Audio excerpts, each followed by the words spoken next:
release of latent heat.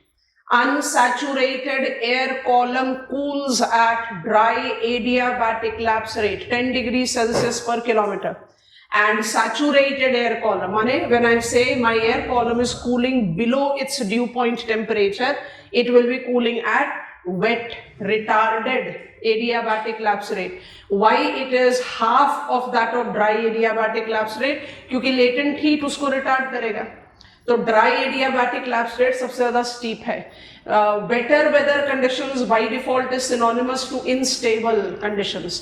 But अगर instability absolute होगी तो टर्ब्यूलेंट वेदर होगा.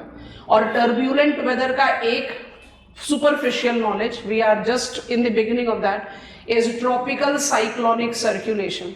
Can I associate absolute instability and turbulent weather with a temperate cyclone? Let us see. We are still with the beginning of it. So I'm going sequential now. I develop polar front both in northern and southern hemisphere. Polar front marks its genesis at near 60th parallel. At near बोलना हमेशा सही रहता है because it is not an absolute location. Apparent shift of sun north and south, इसका position बदलेगा. So polar front marks up its genesis with convergence of warm and cold air masses that advex in the influence of westerlies and polar winds. At near 60th parallel, this convergence tends to develop a front. Convergence of contrasting air masses always generates front. Fronts are identified to be zone of discontinuity. Three dimensional है. अगर air mass three dimensional है तो front एक line नहीं होगा. Diagrammatically आप front को line draw करते हैं. आपने यहां पर कंक्लूड किया था पिछला class. Warm front is comparatively gentler, cold front is comparatively steeper, और हमने रोक दिया था. वी ड्रॉ इट बिकॉज हम डायग्राम कैसे बना रहे हैं, टू डायमेंशनल डायग्राम बना रहे हैं. So we draw it as line. Front basically are three dimensional zones of discontinuity. They are area. Stronger front denotes converged air masses are immensely contrasting. Immensely contrasting air masses जो है वो जल्दी से mix up नहीं होते. मतलब जब आप दो एयर कॉलम्स को जिनके बीच में कंट्रास्ट वीक है उनको कन्वर्ज कराओगे, वो जल्दी से the process of conduction and convection फटाफट मिक्स हो जाएंगे. And that is the reason we develop weak front और no front at all. No front जब आपने ITCZ के बारे में बात किया, Why intertropical convergence zone do not correlate to front? क्योंकि वो intertropical convergence है. दोनों ही तो ट्रॉपिकल एयर मासेस आ रहे हैं, तो टेम्परेचर कंट्रास्ट कहां पर होगा? Polar front develops between warm westerlies and cold polar winds. कुछ गलती नहीं है स्टेटमेंट में, बट ज्यादा अप्रोप्रिएट स्टेटमेंट क्या होगा? Polar front develops when warm westerlies and cold polar winds advex to contrasting air masses. Air masses moves as thermal engines in the influence of what? Planetary winds. So when they confluence, they develop polar front, both northern southern hemisphere. Southern hemisphere 82% water है. Water hemisphere है, इसका मतलब latitudinal contrast between air masses weak होगा. Air masses के बीच में contrast weak होगा तो polar front weak होगा. हम बिल्कुल नहीं कह रहे कि सदर्न हेमिस्फीयर में फ्रंट नहीं बनते, पर हम डेफिनेटली कह रहे हैं सदर्न हेमिस्फीयर में टेम्परेट साइक्लोन इतना कॉमन नहीं है. Because for me to develop temperate cyclone I have to develop that front which can be designated as stable front. List open कर लो अपने सामने. जेकोब जर्किन्स ने हमें पोलर फ्रंट थियरी दी है. पोलर फ्रंट थियरी हमें बताता है टेम्परेट साइक्लोन का 15 से 20 दिन का लाइफ साइकिल है. इस 15 से 20 दिन के लाइफ साइकिल में it marks it's transition via 6 different stages. पहले स्टेज को कहते हैं स्टेज ऑफ फ्रंटोजेनेसिस, मतलब stage of development of front. Stage of frontogenesis will be applicable to every type of convergence, weak और strong contrast between two converged air masses. तो हर convergence front develop कर सकता है प्रोवाइडेड कन्वर्जिंग एयर मासेस के बीच में contrast हो, पर हर फ्रंट स्टेबल फ्रंट नहीं होता.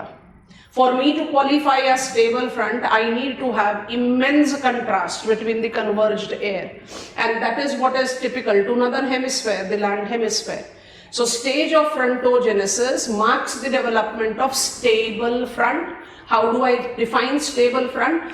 That front which has developed between immensely contrasting air masses that have advected towards each other in the influence of warm westerlies and cold polar wind. ये stability maintain करके रखता है 2 से 3 दिन तक, and this facilitates stage number 2, division of stable front. What is division of stable front? ये भी हमने पढ़ लिया था. Division of stable front is stable front getting divided into 2. That part of stable front which develops due to advection of warm air in colder region is called warm front, and that part of stable front which is developing in mid latitude with cold air advecting to mid latitude is called cold front. Cold front में dimensions different होते हैं warm front से. इसके पीछे 2 reason है. Reason number 1, cold is dense and will never lose the ground contact, and number 2, warm already warm और unstable है, उसके पास खुद की कैपेसिटी है राइज करने की, और आप उसको पुश कर रहे हो क्योंकि आपको लगातार ग्राउंड कॉन्टैक्ट बना कर रखना है. That is the reason warm and cold front develop distinguishing characteristics. Warm front कैसा होता है? जेंटल. जेंटल का मतलब क्या होता है? ग्रेजुअल रैंप है इसमें कोई रश नहीं है. वार्म अपने आराम से धीरे धीरे राइज करेगा, कूल करेगा, कंडेंस करेगा, लेटेंट हीट रिलीज करेगा, फिर राइज करेगा, कोई रश नहीं है. और जो कोल्ड फ्रंट है वहां पर पुशिंग इफेक्ट है. पुशिंग इफेक्ट होने की वजह से it tends to develop comparative more intense weather. अभी हम जानबूझकर वेदर के बारे में बात नहीं कर रहे, अभी हम स्टेजेस समझने की कोशिश कर रहे हैं. सेकेंड स्टेज को जैकोब जर्कन कहते हैं division of stable front end beginning of cyclonic circulation. इस समय तक नॉर्मली फ्रंट डाई आउट हो जाते हैं. आपने जो पढ़ा कनाडियन कॉन्टिनेंटल पोलर एयर मास, पहुंच गए mentally. Canadian continental polar air मास ने विंटर में साउथवर्ड एक्सटेंशन लिया. साउथवर्ड एक्सटेंशन लेने के बाद वेस्टर्लीज के इन्फ्लुएंस में आकर अब एडवेक्ट कर रहा है north east. North east advect करते हुए अटलांटिक शोर लाइन पे फ्रंट बनाता है, क्योंकि लैंड मास तो है सुपर कोल्ड एंड ड्राई और नेबरिंग अटलांटिक ओशन होगा वार्म एंड मॉइस्ट, तो कंट्रास्ट आ गया, फ्रंट बनेगा. इस फ्रंट का नाम क्या है? Arctic front. इस आर्कटिक फ्रंट में warm moist air mass of Atlantic ocean rise करेगा और प्रेसिपिटेशन कॉज करेगा. कहां होता है precipitation? In mid latitude east margins of north America. जगह भी बताइए आपको, long island, new फाउंडलैंड, Nova Scotia, माने यूनाइटेड स्टेट्स ऑफ अमेरिका से लेकर कनाडा तक नॉर्थ ईस्टर्न पार्ट में you experience winter precipitation. Arctic front precipitation के बाद खत्म. आइडियली फ्रंट का डेवलपमेंट कन्वर्जिंग एयर मासेस की वजह से, warm among to rising causing precipitation and done. यहां पर स्टेबल फ्रंट है, मतलब contrast between converged air masses बहुत इमेंस है, इसलिए स्टेबल फ्रंट डिवाइड होता है.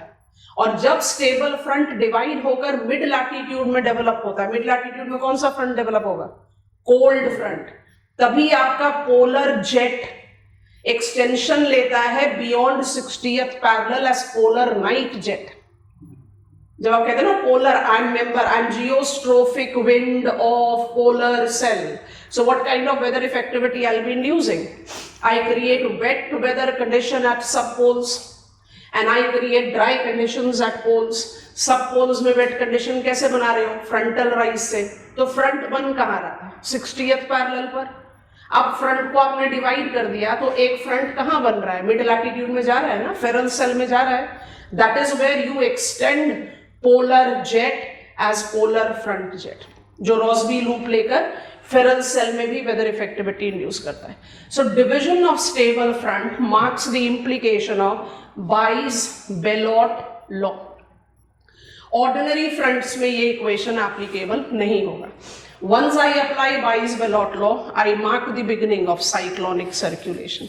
और cyclonic circulation में जो structure develop होता है, it will have cold front, it will have warm front, it will have cold sector, it will have warm sector. What is warm sector? That part of cyclonic circulation where warm air mass is still in contact with the ground. What is cold sector? Maximum of the area where cold air mass have occupied ground, shrinking the territorial stretch of warm air. What is cold and warm front? वो हम repeat कर चुके हैं. 2 stages पर हम रुके थे पिछले क्लास में. बाकी के दो स्टेजेस को हम बहुत स्विफ्ट रेफरेंस में अप्लाई कर सकते हैं। बोर्ड पर जा रहे हैं, आगे बढ़ रहे हैं। डायग्राम बनाने का सबसे अच्छा तरीका यहाँ पर ये है कि आप 2 डायमेंशनल डायग्राम बनाए। तो जैसे हमने आपको बताया, this is my stage 1 and this is my stage 2। ये डायग्राम हमने बना लिया। एग्जामिनेशन में कई बार हमें इतनी लग्जरी ऑफ टाइम नहीं मिलता है, तो हमने आपको समझा दिया है that don't go with absolute symbols. आप बस उसको लेबल कर दीजिए, बिना लेबल के डायग्राम को नहीं छोड़ेंगे। This is your warm front, this is your cold front. This was your stage 1, stage of stable front. This is stage 2, stage of division of stable front and beginning of cyclonic circulation. तो beginning of cyclonic circulation के लिए हमने बाइस बेलोट law apply कर दिया। This is cold and this is warm sector. अब हमें आगे बढ़ना है। पॉइंटर्स लिखने से पहले जरा विजुअलाइज करेंगे, ठीक है? इसको श्रिंक कर देते हैं। इसके बाद के 2 स्टेजेस को जरा लिस्ट में रीड करो। Quick shift of cold front end closing down of warm sector. ये एक दूसरे के साइमल्टेनियस है। Quick shift of cold front का क्या मतलब है? आपने जैसे ही साइक्लोनिक सर्कुलेशन शुरू कर दिया, कोल्ड बीइंग डेंस, वो तो फटाफट ग्राउंड कॉन्टैक्ट अटेन करेगी, और वो करेगी इसका मतलब वार्म को लगातार पुश करती जाएगी। तो कोल्ड फ्रंट शिफ्ट होगा is synonymous to warm sector close down होगा। अब इन सबको आप कैसे स्टेजेस में दिखा सकते हैं, देखो ध्यान से। सारे डायग्राम्स बनाने की जरूरत नहीं होती है, बट क्लैरिटी के लिए आप अपने डायग्राम को, अब हमने एक स्टेज स्किप कर दिया इसमें, ध्यान से नोटिस करेंगे। Now this is my warm front again, this is my cold front. अब हम यहाँ लेबल नहीं कर रहे, ये स्टेज 1 है। बताओ जल्दी से, stage 1 stage of development of stable front, 2 division of stable front, beginning of cyclonic circulation, 3 quick shift of cold front, 4 closing down of warm sector. हमने 3rd को स्किप कर दिया डायग्राम में। अब नोटिस करो कि क्या करना है। क्लियर हुआ? ये रह गया ना आपका warm sector. Maximum part of circulation में किसका हिस्सा आ गया? Cold in contact with ground, because once cold front will develop, cold air mass being denser will swiftly occupy the space, closing down warm sector. I think this is comfortable. Before drawing this diagram, please write down one line. After beginning of cyclonic circulation, after beginning of cyclonic circulation, quick shift of cold front, underline कर दीजिए, simultaneously leads to closing down of warm sector, closing down of warm sector, bracket में लिखेंगे। It is defined to be the area, it is defined to be the area where warm air mass is still in ground contact. ये वाला diagram copy होगा। Stage 1, 2, 3, 4th। I've understood how to draw the diagram. बाइस बेलोट law का एक diagram जरूर बनना चाहिए, उसके बाद तो आप स्किप कर सकते हो। सारे स्टेजेस का डायग्राम बनाना कोई जरूरी नहीं। This is warm sector, this is cold. Maximum of area is in ground contact with cold air mass. Warm sector is a small left out area with warm air mass having ground contact. Okay? Be cautious of the next 2 stages. Can you remind me the next 2 stages please? Stage of occlusion and stage of frontolysis. Stage of occlusion का क्या मतलब होता है? Continue after diagram. The stage of occlusion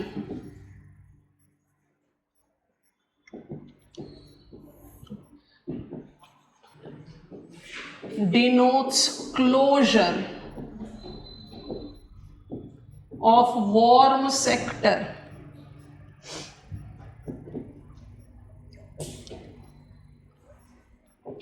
thus single characteristics air mass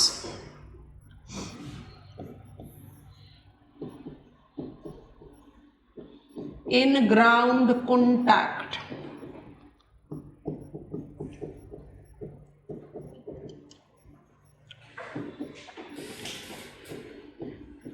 Next pointer, it continues to denote instability, thus is distinguished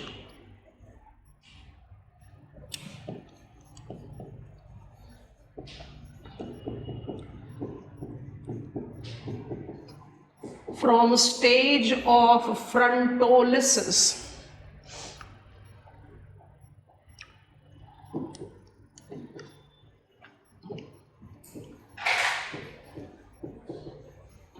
That is stage of frontal decay.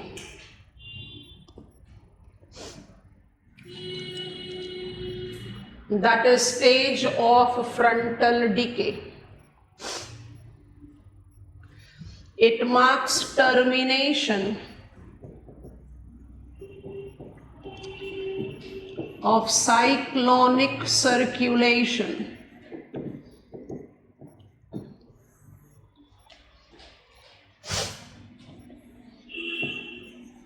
with reestablishment of in 2 to 3 days.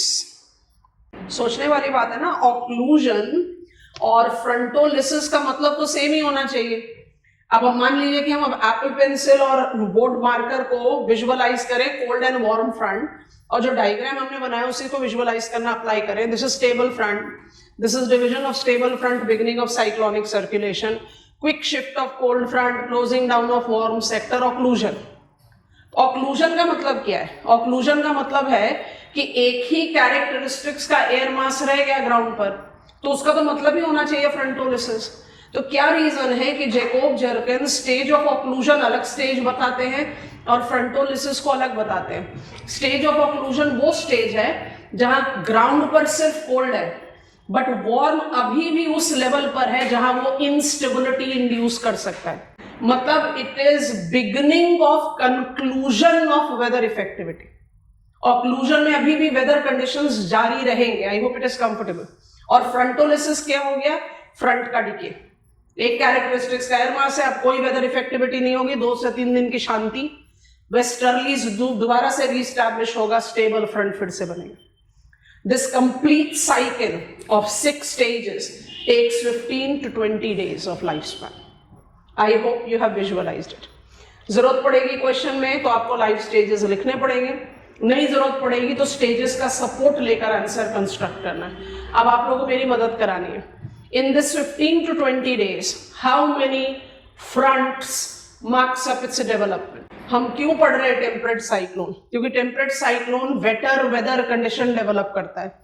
Frontal conditions को conditional instability बोलते हैं. I was not warm enough to rise because of the frontal barrier I am rising. तो एक अच्छा example of conditional instability है. कितने तरीके के फ्रंट बनते हैं 15 से 20 दिन के टाइम में? 3 नाम बताओ. 4, एक्चुअली 5, पर 5वां बहुत रेयर है तो 5 को कभी काउंट नहीं करेंगे, बट टेल एंडर में हमेशा लिखेंगे. Stable front, warm front, cold front, occluded front.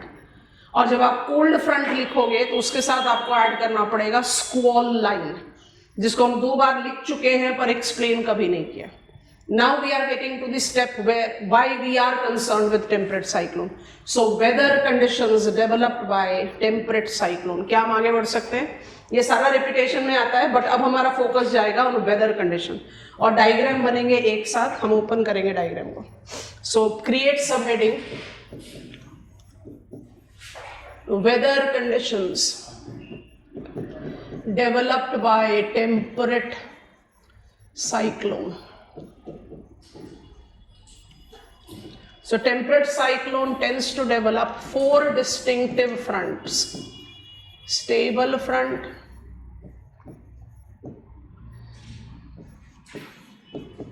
warm front,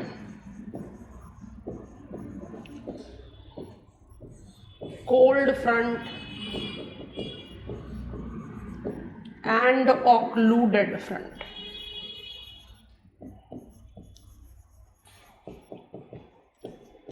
अपने लाइफ स्पैन में टेम्परेट साइक्लोन ये 4 तरीके के फ्रंट डेवलप करता है और इन्हीं 4 तरीके के फ्रंट में वेदर कंडीशंस एसोसिएट होते हैं. What are the weather conditions that I associate with stable front? Light showers,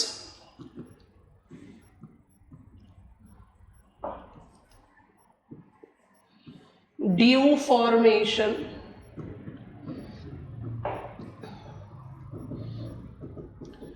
short-lived temperature increase towards higher latitude. मुझे ये चीज आप समझा देंगे. Dew formation is towards lower latitude. I should write mid latitude. और short-lived temperature increase towards higher latitude. समझाएं जरा. It has reached its dew point temperature and thus have condensed. बिल्कुल सही. अब ये शॉर्ट लिव्ड और लॉन्ग लिव्ड, इसका क्या लॉजिक है ये समझाओ. Short lived temperature increase towards higher latitude का क्या मतलब? स्टेबल टाइम तक हम 2 to 3 डेज कांटेक्ट में रहेगा, वो इंक्रीज करेगा. क्यों? टेम्परेचर, क्योंकि वार्म फ्रंट. तो वार्म शॉर्ट लिव्ड क्यों होगा? For 2 to 3 days. उसके बाद क्या होगा? राइज करना. शाबाश. हायर लैटिट्यूड में वार्म एयर 15 से 20 दिन तक ग्राउंड कॉन्टैक्ट में नहीं रहेगा, वार्म तो राइज करना शुरू कर जाएगा. आपकी तरफ मिड लैटिट्यूड है, वहां पर कोल्ड एंटर करा तो 15 से 20 दिन तक टेम्परेचर डिप ही होता जाएगा, इसलिए ड्यू फॉर्मेशन. और हायर लैटिट्यूड में शॉर्ट लिव्ड, 1-2 दिन के लिए टेम्परेचर बढ़ेगा, उसका एयर कॉलम तो राइज कर गया, तो your temperature condition on ground will remain almost same. So short lived है. स्टेबल फ्रंट में बारिश नहीं होती, बहुत गलत है, बट ये बिल्कुल उसी कहावत को फिट इन करता है, तूफान से पहले की शांति. जो ये 1-2 दिन का समय होता है ना स्टेबल फ्रंट का, it's absolute quite weather condition. मतलब ऐसा लगता है कि सब कुछ शांत है, कुछ भी कहीं पर कोई डिस्टर्बेंसेस नहीं है, which marks the beginning of development of better weather condition. अब बात आ रही है वार्म फ्रंट की. वार्म फ्रंट जेंटल ग्रेडियंट का होता है. पहले पॉइंटर्स लिख दे रहे हैं, डायग्राम हम एक साथ बनाएंगे, ठीक है. विद ग्रेजुअल मार्च है, ये सब बच्चे लिखते हैं, मार्च ऑफ वार्म. तो ग्रेजुअल मार्च की वजह से क्या होगा? पीरियोडिक प्रेसिपिटेशन होगा, which will be for longer time and for larger space. Light shards चलते रहेंगे 3, 4, 5, 6 दिन तक, क्योंकि ग्रेजुअल मार्च है. और जब ये ग्रेजुअल मार्च है तो इसमें आप एक और चीज ऐड कर सकते हैं, मल्टी ऑल्टीट्यूडनल क्लाउड्स बनते हैं. मल्टी ऑल्टीट्यूडनल क्लाउड्स को रिकॉल करो. आप स्ट्रेटस भी बनाएंगे, स्ट्रेटोक्यूमुलस भी बनाएंगे, ऑल्टोस्ट्रेटस भी बनाएंगे, सिरोस्ट्रेटस भी बनाएंगे. मतलब लो, मिड, हाई तीनों ऑल्टीट्यूडनल क्लाउड. क्यों? ग्रेजुअल मार्च का जो वेदर इफेक्ट का डायग्राम है वो हमें एक साथ बनाना है, तो अभी थोड़ी देर बाद बनाते हैं. आप थोड़ा ध्यान से देखें, क्योंकि बस एक लेग और आगे बढ़ाना, उसके बाद हम जाएंगे क्लाइमेटिक रीजन्स ऑफ वर्ल्ड में. ठीक है, ये मेरा जियोइड है और ऑल ऑफ यू कंसंट्रेट है. जियोइड में I don't need all the northern hemisphere, but फिर भी स्लोली स्टडीली रिक्वायर्ड होगी. दिस इज माई 90 डिग्रीज, ये मेरा 80 डिग्रीज लैटिट्यूड है, ये मेरा 70 डिग्रीज लैटिट्यूड है. हम अलग अलग फिगर ड्रॉ करेंगे, इसलिए हम जगह का अच्छा इस्तेमाल कर ले रहे हैं. ये मेरा 60 डिग्रीज नॉर्थ लैटिट्यूड है. हमने कौन सा जोन डेवलप किया आपके लिए? Frigid. Frigid zone northern hemisphere का डेवलप कर दिया आपके लिए. फ्रिजिड जोन पर लैंड वाटर क्लाइमेटोलॉजिकल डिफरेंस नहीं होता. आप इमेजिन करो कि ये एक हाइपोथेटिकल लैंड एरिया है. हाइपोथेटिकल लैंड एरिया है. इस हाइपोथेटिकल लैंड एरिया में नेबरिंग वाटर है, पर land water climatological difference apply नहीं हो रहा है. यहां पर नहीं हो रहा. कौन सा लैटिट्यूड है जहां पर पोलर फ्रंट बनता है? 60th. आइडियली तो 60th पर ही बनेगा, तो हम इस पोजीशन पर लिख देते हैं पोलर फ्रंट अगर ये पोजीशन पोलर फ्रंट की है, so do I sound correct कि वार्म फ्रंट हायर लैटिट्यूड में बनना चाहिए? ये लोकेशन है आपके पोलर फ्रंट के बनने की, तो वार्म एयर इससे हायर लैटिट्यूड पर ही जाएगा, यस और नो? ठीक है, ठीक है। Warm front develops its weather effect in which latitude? Frigid zone, पहला चीज। दूसरा, frigid zone is characterised with specific humidity to be immensely low, temperature conditions to be immensely low. कई बार हम स्टेटमेंट क्लास में बोल चुके हैं, I am too cold to hold moisture and too dense to rise. अगर warm front नहीं होता तो पूरा फ्रिजिड जोन पोलर डेजर्ट होता। क्या है ये पोलर डेजर्ट? नहीं, ये सब रिलेटिव नेम है, सारे नाम आपको पता होना चाहिए। 60 to 70 आप इसको बोलते हैं टाइगा, 70 to 80 आप इसको बोलते हैं टूंड्रा, और 80 to 90 आप इसको बोलते हैं फ्रॉस्टेड। टूंड्रा को आप सब पोलर भी बोल सकते हैं, जैसे आप फ्रॉस्टेड को पोलर बोल दोगे। तो उसी रिलेटिविटी में नाम बताओ, टाइगा को हम क्या बोल सकते हैं? Warm sub polar. Are you understanding it class? मतलब टाइगा टूंड्रा तो स्पेसिफिक नाम हो गया, टाइगा टूंड्रा फ्रॉस्टेड, पर रिलेटिव नाम। अगर हम पोलर हैं तो one sign latitude sub polar हो जाएगा, another sign latitude warm sub polar होगा। टाइगा कोनीफरस फॉरेस्ट बायोम है और tundra is highest latitudinal biome, जो Siberian crane, taiga antelope, polar bear, reindeer जैसे टेरेस्ट्रियल एनिमल्स और बर्ड्स का हैबिटेट है। कहने का मतलब, thanks to warm front, polar desert is confined only to frosted area. अगर वार्म फ्रंट वेदर नहीं होता तो पूरा फ्रिजिड जोन पोलर डेजर्ट होता। ये वैल्यू है वार्म फ्रंट की, ये टेक्स्ट बुक से नहीं आता, ये मुझे डिराइव करना है, क्योंकि हर बच्चा ये लिखेगा, periodic rise, multi altitudinal cloud, precipitation pertaining to longer time, larger space, ये सब लोगों ने लिखना है। ये मेक एंड ब्रेक पॉइंटर है। कहां पर एक्सपीरियंस करते हो आप warm front weather? Taiga and tundra. तो ट्रू पोलर डेजर्ट कौन सा हो गया? फ्रॉस्टेड। अच्छा, दूसरा और एक लॉजिक अप्लाई करो, taiga warm sub polar, frontal precipitation सारे साल भर होगा। टूंड्रा सिर्फ समर्स, सिर्फ समर्स। यस और no? Summers apparent shift of sun towards north. इसलिए सीजन साइकिल का हाईएस्ट लैटिट्यूड क्या होता है? Tundra. Brief summers, of course उनका समर्स हमारे इंडिया वाले समर्स जैसा नहीं है, but there is season cycle. और frosted is polar desert. I think you have understood. Copy down with the characteristics. Warm front weather. बहुत important है geographically. Warm front weather is developed in frigid zone where taiga and tundra.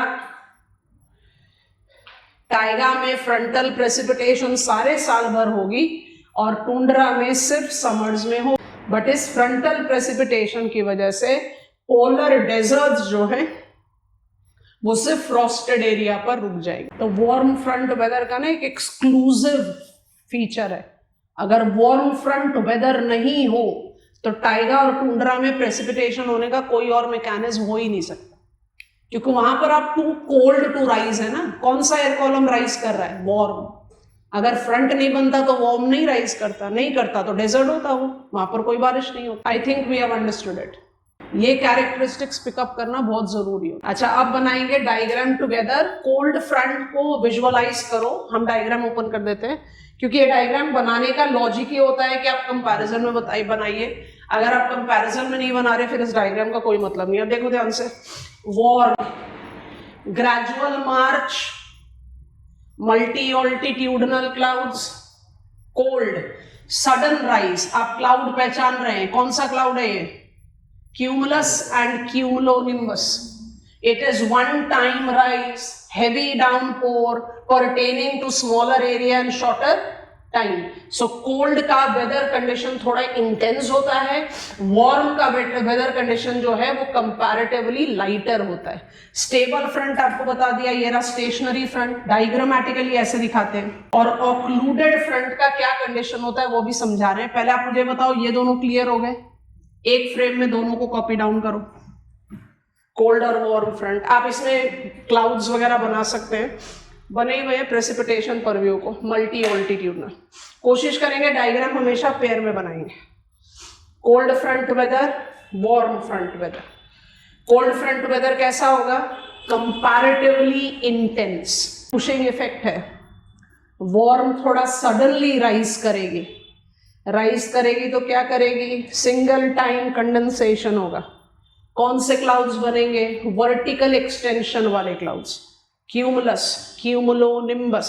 So precipitation will be pertaining to smaller area and shorter time. Warm front में क्या लिखा था?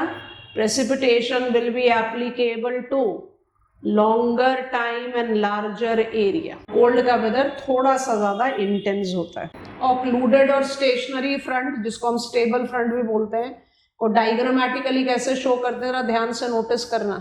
Stationery front में warm और cold front air masses को एक दूसरे से दूर दिखा रहे हैं, और ऑक्लूडेड फ्रंट में हमने फ्रंट को ग्राउंड से उठा दिया है, ग्राउंड पर टच नहीं है वो.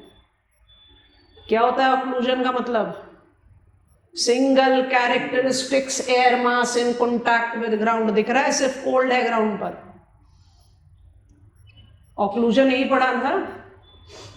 Warm has been lifted up और हैज मार्च्ड अप, तो वो इनस्टेबल वेदर कंडीशन क्रिएट करेगा. बना लीजिए, चारों फिगर बना लीजिए एक साथ. एग्जामिनेशन में डिसाइड करना चारों बनाना है कि दो बनाना है. जब भी डिसाइड करो दो जरूर बनाना. These diagrams makes more sense in relativity.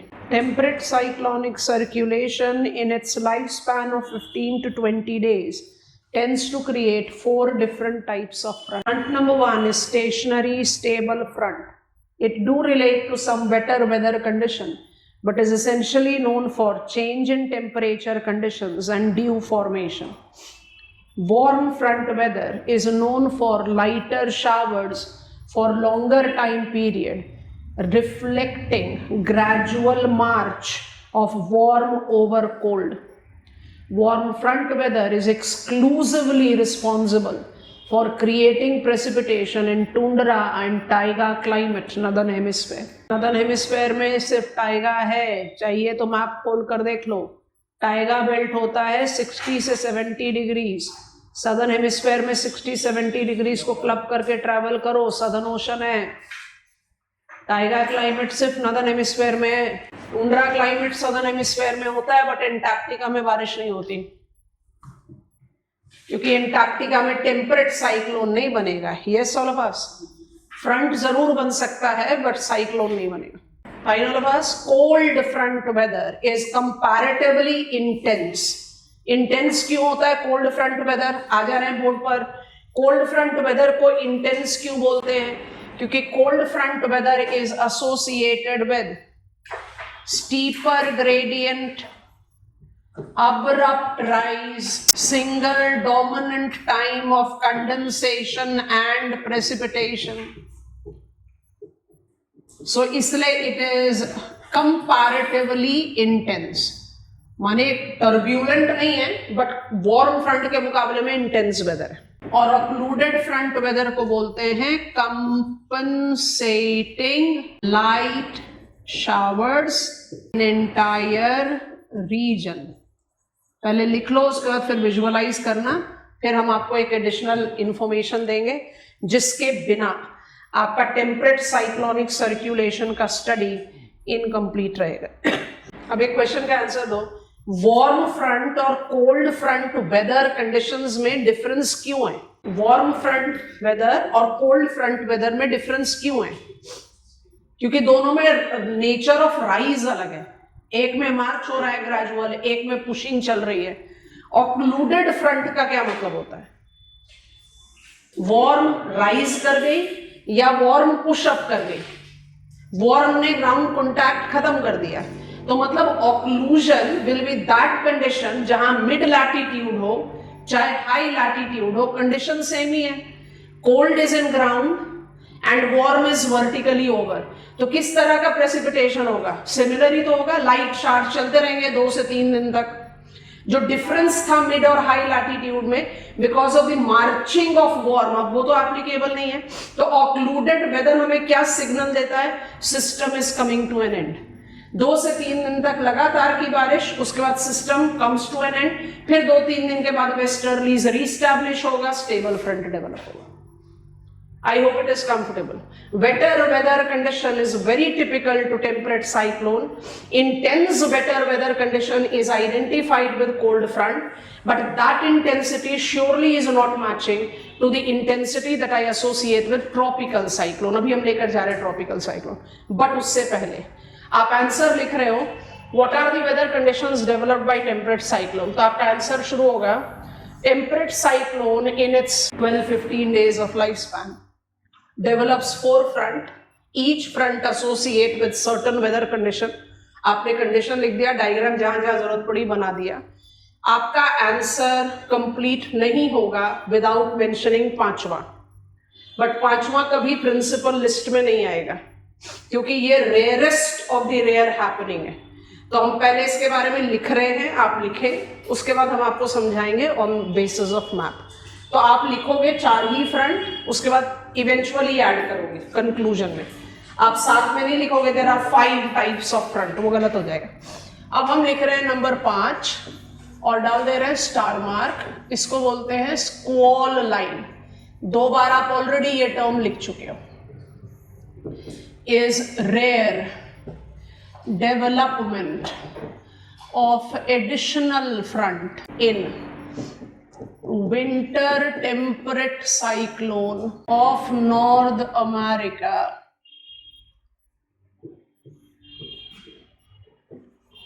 developing few kilometers ahead of cold front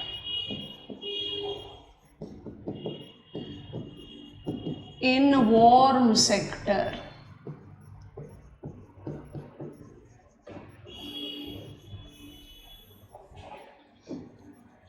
due to again rare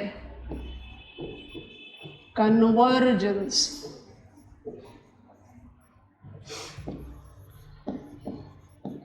of extremely cold continental tropical air mass of USA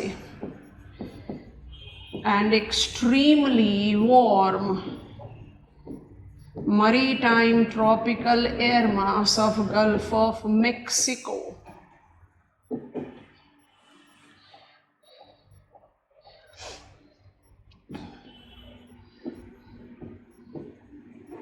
Squall line combines to develop thunderstorms,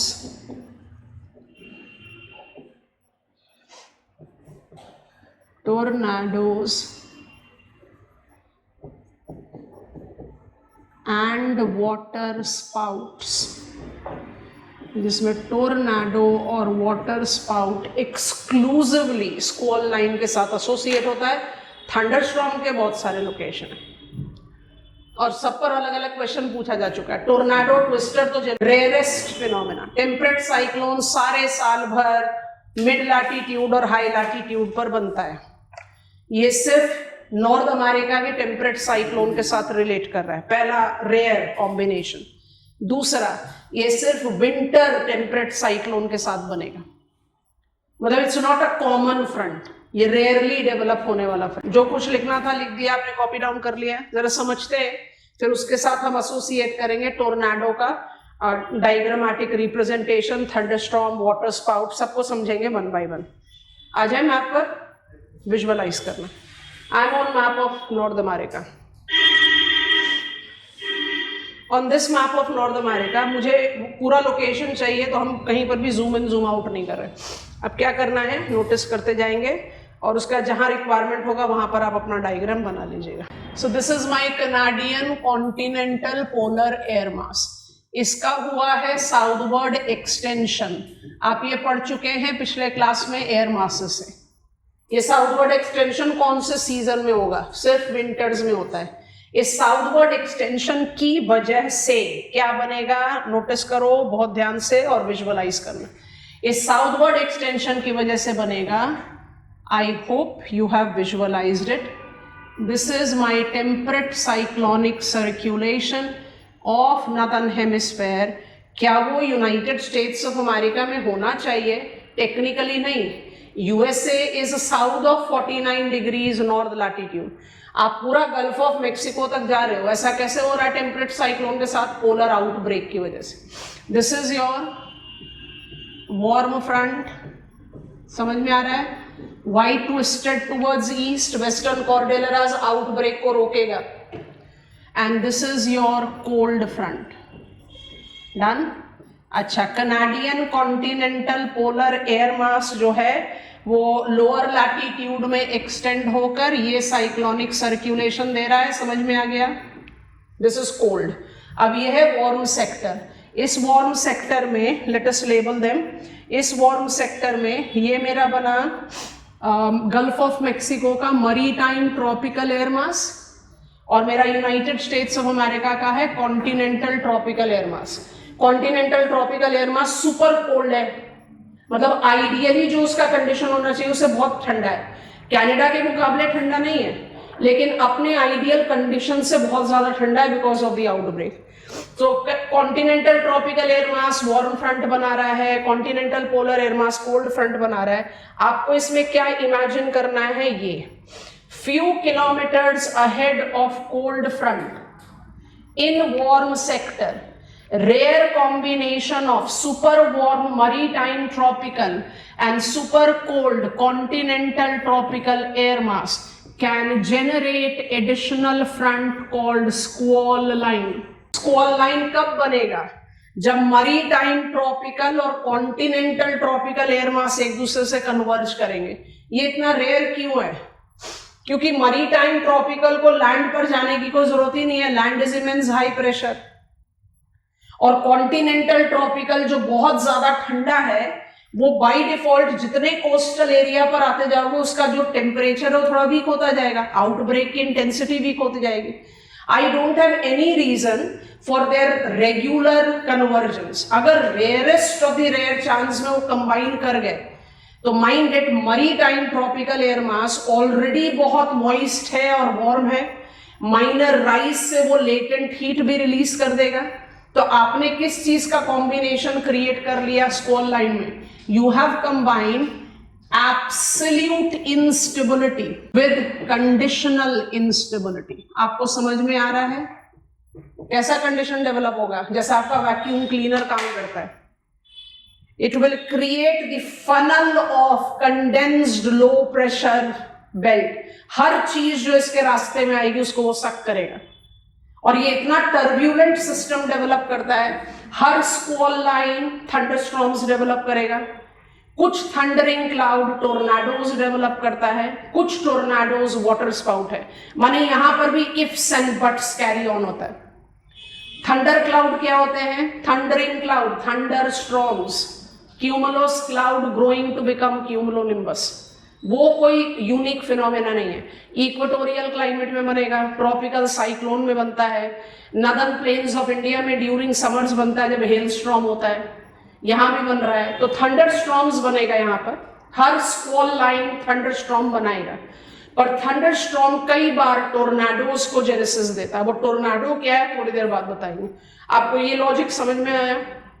आपने लिखा है winter temperate cyclone of North America few kilometers ahead of cold front in warm sector, there is a rare possibility of development of additional front.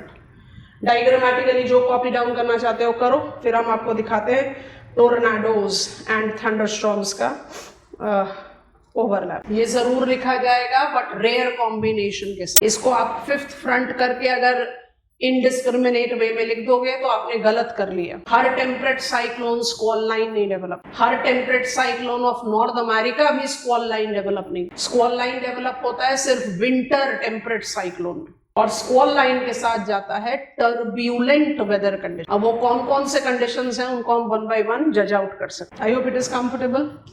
Her squall line thunder storms develop कर सकता है। अब मान लीजिए आपसे question ही पूछ लिया thunder storms, तो क्या थंडर स्टॉर्म्स सिर्फ स्क्वॉल लाइन के साथ डेवलप होता है? नहीं, thunderstorms are associated with cumulonimbus clouds. तभी छोटे छोटे बैक स्टेप्स लेते हुए चलो। अभी हमने ट्रॉपिकल साइक्लोन नहीं पढ़ा, बट क्यूमुलोनिम्बस क्लाउड कहाँ बन सकते हैं? इक्वेटोरियल क्लाइमेट में। क्यूमुलोनिम्बस क्लाउड कहाँ बन सकते हैं? ट्रॉपिकल मॉनसूनल रीजन में, समर्स में। क्यूमुलोनिम्बस क्लाउड कहाँ बन सकते हैं? कोल्ड फ्रंट वेदर में। क्यूमुलोनिम्बस क्लाउड कहाँ बन सकते हैं? स्क्वॉल लाइन के साथ। तो क्यूमुलोनिम्बस क्लाउड या थंडर स्टॉर्म्स जो है, thundering and lightning, they are not associated only with squall line। पर हर थंडर क्लाउड टोर्नाडो डेवलप नहीं करता। टोर्नाडो डेवलपमेंट के लिए you need to have squall line in consideration. पहले आप फिगर को नोटिस करें, उसके बाद हम आगे बढ़ेंगे। पहले आप मुझे बताइए, स्क्वॉल लाइन क्लियर हो गया? मान लीजिए आप आंसर लिख रहे हो what are the weather conditions developed in temperate cyclone. आप बनाओगे squall line as fifth rare development. Squall line is an additional front, winter temperate cyclone के साथ डेवलप होता है and generate turbulent weather condition, जिसमें थंडरस्टॉर्म, टोर्नाडो और water spout है, full stop. इसके आगे कुछ नहीं। But you might encounter a question which is asking to write about thunderstorms, which is asking to write about tornado, which is asking to write about water spout. So we want to learn it. तो one by one learn करते हैं। ये चीज तो हम आपको समझा चुके हैं, तो I don't think it is difficult for you to apply. हमने आपको ज्यादा आसान वर्जन में बता दिया है। Cumulus cloud can grow to become cumulonimbus cloud. तो thunderstorms आप जानते हैं। Thundering clouds, thunderstorms are associated with cumulus cloud growing to become cumulonimbus। कौन से टाइप ऑफ प्रेसिपिटेशन यहां पर अप्लाई होंगे? Convectional, cyclonic. आपको खुद वार्म होना चाहिए टू राइज। और कौन कौन से फॉर्म्स ऑफ प्रेसिपिटेशन होंगे? रेन हो जाएगा, ड्रिजल हो जाएगा, हेल हो जाएगा। स्नोफॉल और स्लीट ग्लेस को आप रूल आउट करते हो। I think this is comfortable. Box item बनाना शुरू कीजिए। आपने स्क्वॉल लाइन के साथ लिखा है थंडर स्टॉर्म्स, ठीक है? So I label it as a thunder storms. Thunder storms के स्टेजेस ऑफ डेवलपमेंट आपके सामने हैं। जल्दी से तीनों स्टेजेस को कॉपी डाउन कर लो। Cumulus mature and dissipating, heavy rain with hail, tends to develop in equatorial climate, tends to develop in tropical climate, relates to tropical cyclones, अभी नेक्स्ट लेग में पढ़ेंगे। Also associate with cold front weather and do relate to squall line। तो मतलब ये स्क्वॉल line के साथ exclusive नहीं है। ट्रॉपिकल इंटीरियर्स, दोनों जगह ट्रॉपिकल लिख दिया ना, तो ऐसे लिखना सही है। So it can relate to multiple climatic condition. सिर्फ एक के साथ आप इसको एसोसिएट नहीं करते। तो ये स्क्वॉल लाइन के साथ एक्सक्लूसिव फीचर नहीं है। We have already learned this while talking about hail formation. If it is done, you will give me go ahead. Squall line, every squall line tends to develop thunderstorms. Thunderstorms are nothing but cumulonimbus clouds. Cumulonimbus clouds or thunderstorms are associated with multiple weather conditions. These multiple weather conditions includes equatorial, tropical interior, tropical cyclone, cold front, squall line and even tornado का pre requisite. But thunderstorm जो है वो अपने आप में uniqueness नहीं associate करता है स्क्वॉल लाइन के साथ। हम बॉक्स आइटम पर हैं, ये डिटेल्स आप तभी डालोगे जब आपके क्वेश्चन की डिमांड है. Have you visualise it? Continue with in box item. Thunderstorms को थंडर स्टॉर्म्स क्यों कहते हैं? फटाफट पॉइंटर्स लिखो. Such clouds associates with lightning and thundering. Next pointer. Lightning denotes visible discharge of electricity. Lightning denotes visible discharge of electricity within clouds, wherein single stroke of light can heat up air around it to up to 30,000 degrees Celsius. सन के photosphere का temperature 5500 degree Celsius है. Next pointer. Such immense heating causes air to expand explosively fast, creating shock waves that turns into booming sound called thundering. भाई ultimately आप इसको thunder storms बोल रहे हो ना, थंडरिंग क्लाउड्स बोल रहे हो. तो थंडर किसकी वजह से हो रहा है? लाइटनिंग की वजह से. लाइटनिंग क्या है? Lightning is electrical discharge. ये इलेक्ट्रिकल डिस्चार्ज सिंगल वोल्ट में 30,000 डिग्री सेल्सियस तक का टेम्परेचर बढ़ा देगा. अब इतना इमेंस टेम्परेचर इंक्रीज में क्या होगा? शॉक वेव तो क्रिएट होगा. That tends to generate that thunder. So cumulonimbus cloud को थंडर स्टॉर्म्स क्यों बोलते हैं? Because they correlate with thundering, and thunder is caused by lightning. तो हर थंडर स्टॉर्म के साथ लाइटनिंग बाय डिफॉल्ट एसोसिएट करेगा. Next pointer star mark. Prevailing strong up and down draughts. I hope आप recall कर चुके हैं इसको.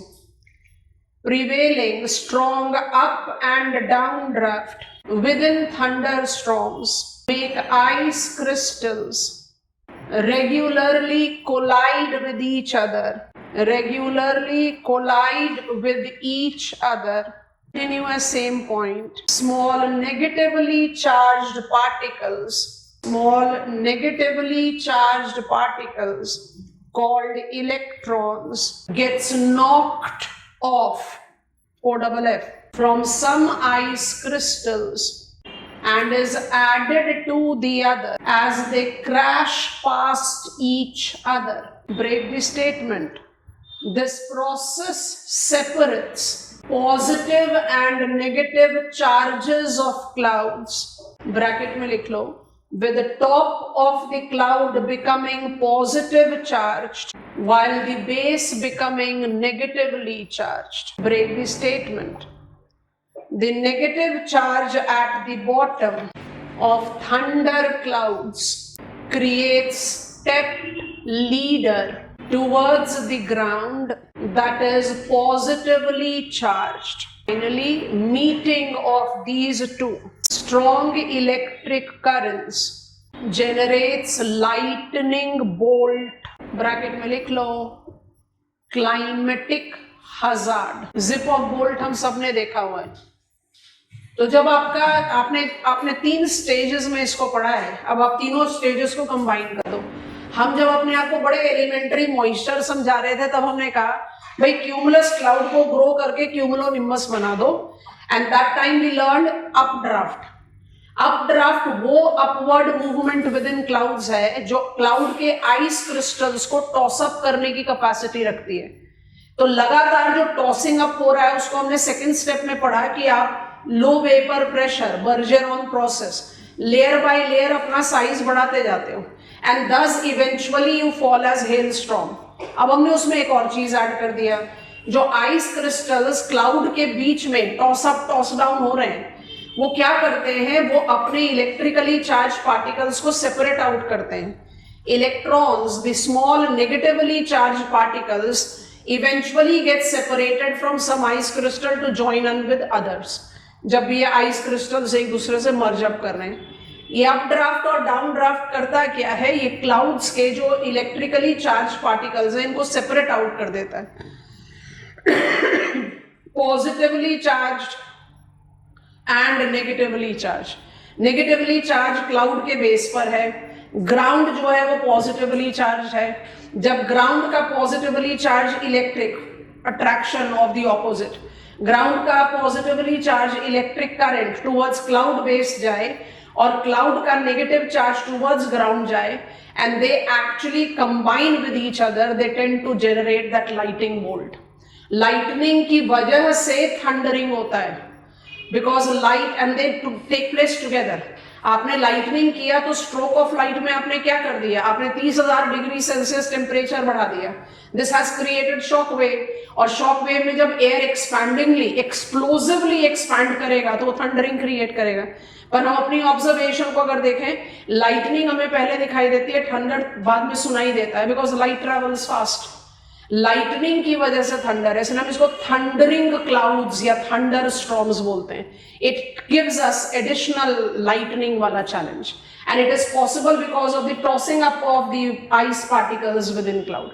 क्या स्क्वॉल लाइन के साथ ही सिर्फ थंडर स्टॉर्म्स बनते हैं? नहीं, थंडर स्टॉर्म्स आपके कोल्ड फ्रंट में भी बने, थंडर स्टॉर्म्स आपके maritime equatorial air mass equatorial region में भी बने, थंडर स्टॉर्म आपके नदर्न प्लेन्स ऑफ इंडिया में समर्स में भी बनेंगे, अभी थोड़ी देर बाद ट्रॉपिकल साइक्लोन पर भी बनाते हैं। कोल्ड फ्रंट पर हम ऑलरेडी नोटिस कर चुके हैं कि क्यूमुलोनिम्बस क्लाउड है और स्क्वॉल लाइन के साथ है ही। बट स्क्वॉल लाइन के साथ जो थंडर स्टॉर्म बनता है वो टोर्नाडोज जनरेट कर सकता है। अब जरा फिगर को ध्यान से देखना, कॉम्प्लेक्सिटी को बढ़ाना पड़ेगा, इस फिगर को थोड़ा सा ध्यान से नोटिस करेंगे। If I have to rewrite over it, ये एक बहुत टिपिकल क्यूमुलोनिम्बस क्लाउड ही है और कुछ नहीं है। अब नोटिस करेंगे, इस क्यूमुलोनिम्बस क्लाउड का ये बेस है, और जैसे हम क्यूमुलोनिम्बस क्लाउड को बनाते हैं, I have created cumulonimbus cloud with overshooting anvil top बना दिया। अब नोटिस करो, इसमें इस क्यूमुलोनिम्बस क्लाउड की जो यूनिकनेस है वो ये है, दिस इज टोर्नाडो। आपको बात समझ में आ रही है? Every tropical, I'll not put it that way, every thunderstorms do not develop tornado, but every tornado is part and parcel of a thundering storm or mesocyclone. अब ये हो कैसे रहा है, इसको विजुअलाइज करो। आपने स्क्वॉल लाइन बनाया, क्योंकि हम स्क्वॉल लाइन के साथ इसको एसोसिएट कर रहे हैं, आपने स्क्वॉल लाइन बनाकर कंडीशनर और एब्सोल्यूट इंस्टेबिलिटी को कंबाइन करके क्यूमुलोनिम्बस क्लाउड रेडी कर दिया। अब जो मॉइस्ट एयर नीचे से राइज कर रही है वो वार्म भी है, मॉइस्ट भी है, माइनर राइज के साथ वो लेटेंट हीट भी रिलीज कर देगी। I hope you are understanding. तो ग्राउंड से सप्लाई हो रहा है कंडेंस पार्टिकल, यहां पर आपने क्यूमुलोनिम्बस क्लाउड जनरेट कर दिया है। अगर क्यूमुलोनिम्बस क्लाउड का जो स्टेप्ड लैडर है वो राइजिंग कन्वेक्टिव राइज के साथ मैचअप कर जाए तो क्या होगा? दोनों तरीके से हो सकता है, ग्राउंड से बढ़कर आप टच कर दो क्लाउड के बेस को, या क्लाउड के बेस से आप एक्सटेंड होते हुए ग्राउंड पर आ जाओ। Every cumulonimbus cloud do not develop a tornado. Tornado is the funnel of condensed particle. This funnel of condensed particle is immense low pressure area. इसकी लाइफ स्पैन 15 से 20 minute होती है, 15 to 20 मिनट्स। ये इतना instable system है कि ऐसे twist करता है, इसलिए इसको ट्विस्टर बोलते हैं यूएसए में। ये 15 से 20 मिनट स्टेबल नहीं रह सकता, it has to twist very frequently. और इसका फंक्शनिंग मैकेनिज्म क्या है? आपकी वैक्यूम क्लीनर की सकिंग कैपेसिटी, जो कुछ इसके रास्ते में आएगा इसको ये सक करके टॉस करेगा। क्यों? क्योंकि ये लो प्रेशर फनल है। तो हर क्यूमुलोनिम्बस क्लाउड थोड़े ना ये फनल डेवलप करता है, पर इस फनल को डेवलप करने के लिए क्यूमुलोनिम्बस क्लाउड चाहिए। तो स्क्वॉल लाइन के साथ यूनिक क्या हो गया? स्क्वॉल लाइन के साथ यूनिक हो गया टोर्नाडो। ये है टोर्नाडो। और टोर्नाडो बनता कैसे है जरा ध्यान से देखो। ये डायग्राम तो फिर भी थोड़ा सा कंफ्यूजिंग सा लगता है, इसके भी स्टेजेस हैं, नोटिस करेंगे ध्यान से। टोर्नाडोज को हम क्लाइमेटोलॉजिस्ट कुछ स्टेजेस में डिफाइन करते हैं।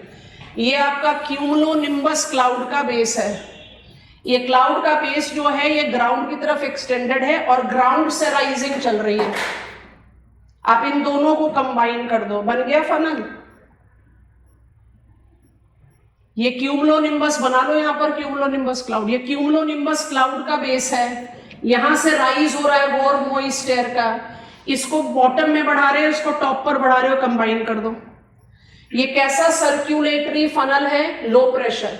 ये फनल कितने समय तक एग्जिस्ट कर सकता है? 15 से 20 मिनट। इन दो स्टेजेस को हम कंबाइन कर सकते हैं कि मैच्योर स्टेज और श्रिंकिंग स्टेज को आप कंबाइन कर दो, या श्रिंकिंग या डीके को कंबाइन कर दो।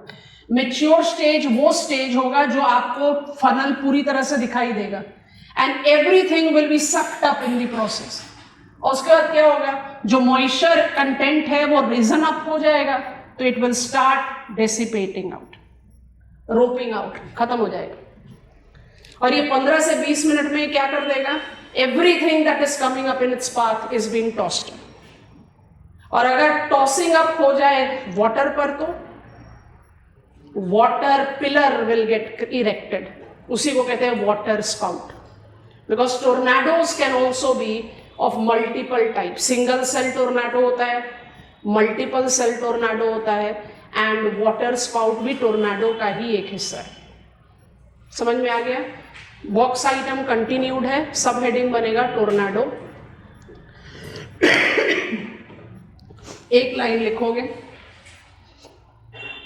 It is the funnel of condensed particles. It is the funnel of condensed particles that develops at the base of cumulonimbus cloud as a single cell or multiple cell.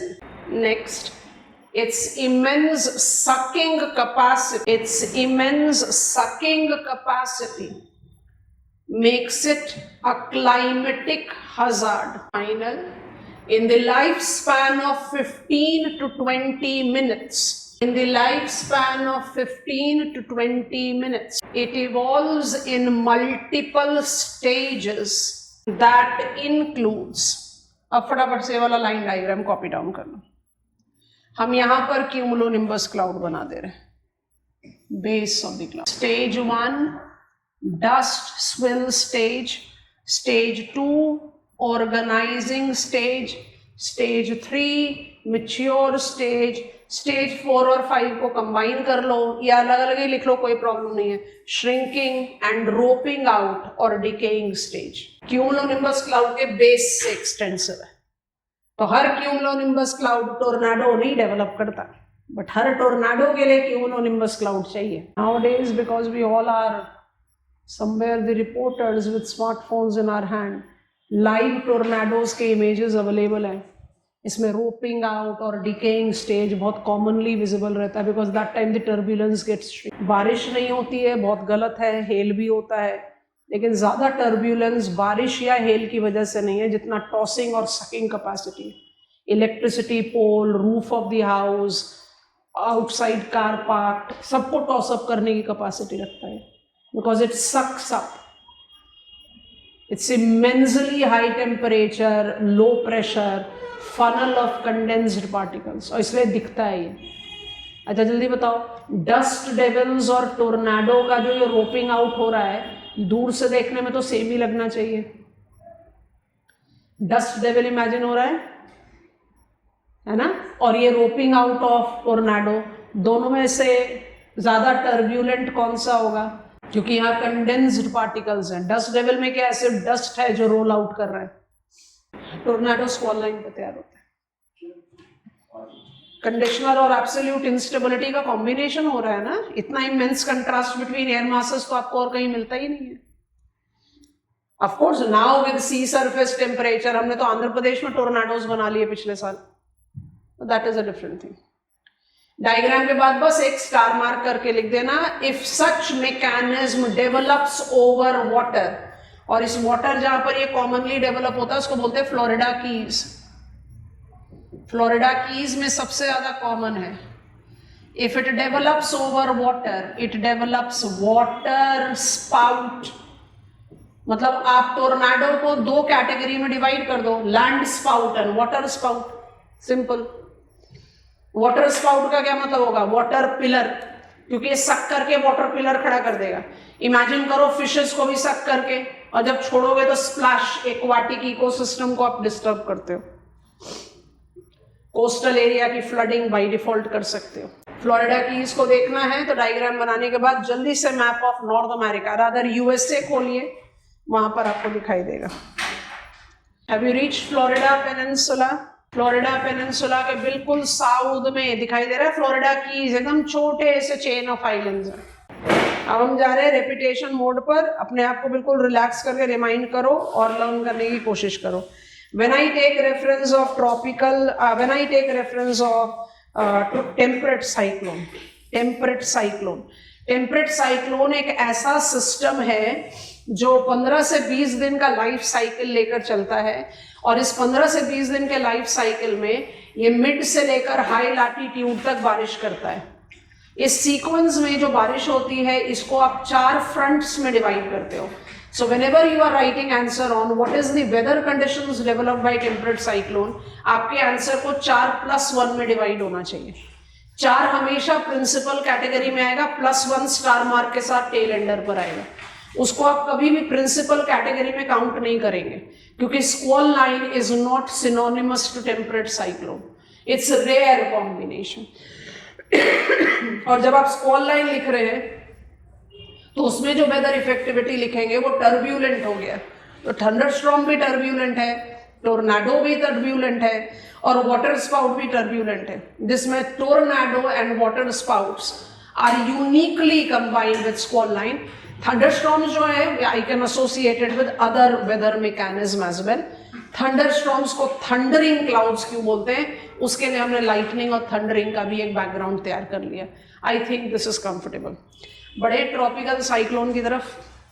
Tropical cyclonic circulation bulk wise बहुत छोटा है, turbulent system है, और tropical cyclonic circulation को जब आपने visualise करना है तो आपको इसके साथ एसोसिएट करना पड़ता है थर्मली इंड्यूस्ड सिस्टम। और जब आप ये थर्मली इंड्यूस्ड सिस्टम के बारे में बात करते हैं, बिल्कुल सिंपल 2 डायग्राम्स दिखाएंगे और समझाएंगे। उससे पहले हम कंटेंट बिल्ड कर रहे हैं, आप उसको कॉपी डाउन करो। क्या हम आगे बढ़ सकते हैं? परफेक्ट। आइए ट्रॉपिकल साइक्लोन को विजुअल, पहले सारे कंडीशंस डेवलप कर लेते हैं फटाफट से पॉइंटर्स के साथ। उसके बाद डायग्राम बेस पर स्ट्रक्चर और वेदर इफेक्टिविटी, माने 5 मिनट का काम रह जाएगा, कोई मुश्किल काम नहीं रहेगा। What is tropical cyclone? Tropical cyclone is thermally induced turbulent low pressure system that attains its energy of circulation from latent heat। आपको पता है हम latent heat of condensation के बारे में बात कर रहे हैं, but it is called as latent heat of condensation करके हम लिखते नहीं है, ठीक है। That is the reason the system requires warm and moist air। इसका प्री रिक्विजिट है। अगर मुझे ट्रॉपिकल साइक्लोन डेवलप करना है तो मुझे वार्म लोकेशन चाहिए। वार्म का मतलब है 25 से 27 डिग्रीज सेल्सियस के बीच का temperature, 25 to 27 degrees Celsius of temperature. 25, 27 warm, क्या मजाक कर रहे हैं आप? तो सब ग्लोबल वार्मिंग में तो टेम्परेचर 47, 49, 50, 52 डिग्री सेल्सियस जा रहा है। फील्स लाइक 55 भी हम एक्सपीरियंस कर चुके। बट हमें ये टेम्परेचर कहाँ चाहिए? वाटर के हिसाब से ये टेम्परेचर बहुत हाई है, इसलिए it tends to develop only in marginal waters. इतना हाई टेम्परेचर ओपन वाटर में नहीं डेवलप होता। वाटर के हिसाब से 25-27 डिग्री सेल्सियस बहुत हाई टेम्परेचर हो गया। कौन से वाटर बॉडीज हैं जो इतना हाई टेम्परेचर डेवलप करेंगे? Lower latitudinal marginal water. अब लोअर लैटिट्यूड का क्या मतलब? लोअर लैटिट्यूड का मतलब 8 डिग्री से 35 डिग्रीज नॉर्थ एंड साउथ। हमने सीजन साइकिल को जगह दे दी, 8-35 कर दिया in place of saying 10 and 30, ठीक है। तो 8 to 35 degrees north and south. Question arises why not beyond 35 degrees? Answer is इतना हाई टेम्परेचर नहीं बनेगा। Where within this latitude? Marginal water body. अब सैंपलिंग पिकअप करना है, नाम थोड़ी देर में लिखेंगे क्योंकि नाम के साथ एक और चीज स्पेसिफाई करनी है। So there are selected very limited number of water bodies जहां पर आप ये सिस्टम डेवलप करते हैं. ये सिस्टम 8 से 35 degrees north south marginal waters में डेवलप होता है. अभी हम उन वाटर बॉडीज की तरफ आपको ले जा रहे हैं. ड्यूरिंग ऑटम, अब ऐसा क्यों है, अप्लाई करेंगे. ऑटम कौन सा सीजन है? Transition between summers to winter. आप सुपर हीटेड लैंड के इन्फ्लुएंस में पिछले 6 महीने से हो. Bay of Bengal, Arabian sea, इसको पकड़ते हैं. इंडिया पिछले 6 महीने से समर्स एक्सपीरियंस कर रहा है. बे ऑफ बंगाल और अरेबियन सी को इंडिया के मुकाबले में तो कोल्डर रखोगे, इंडिया उस समय हॉट है.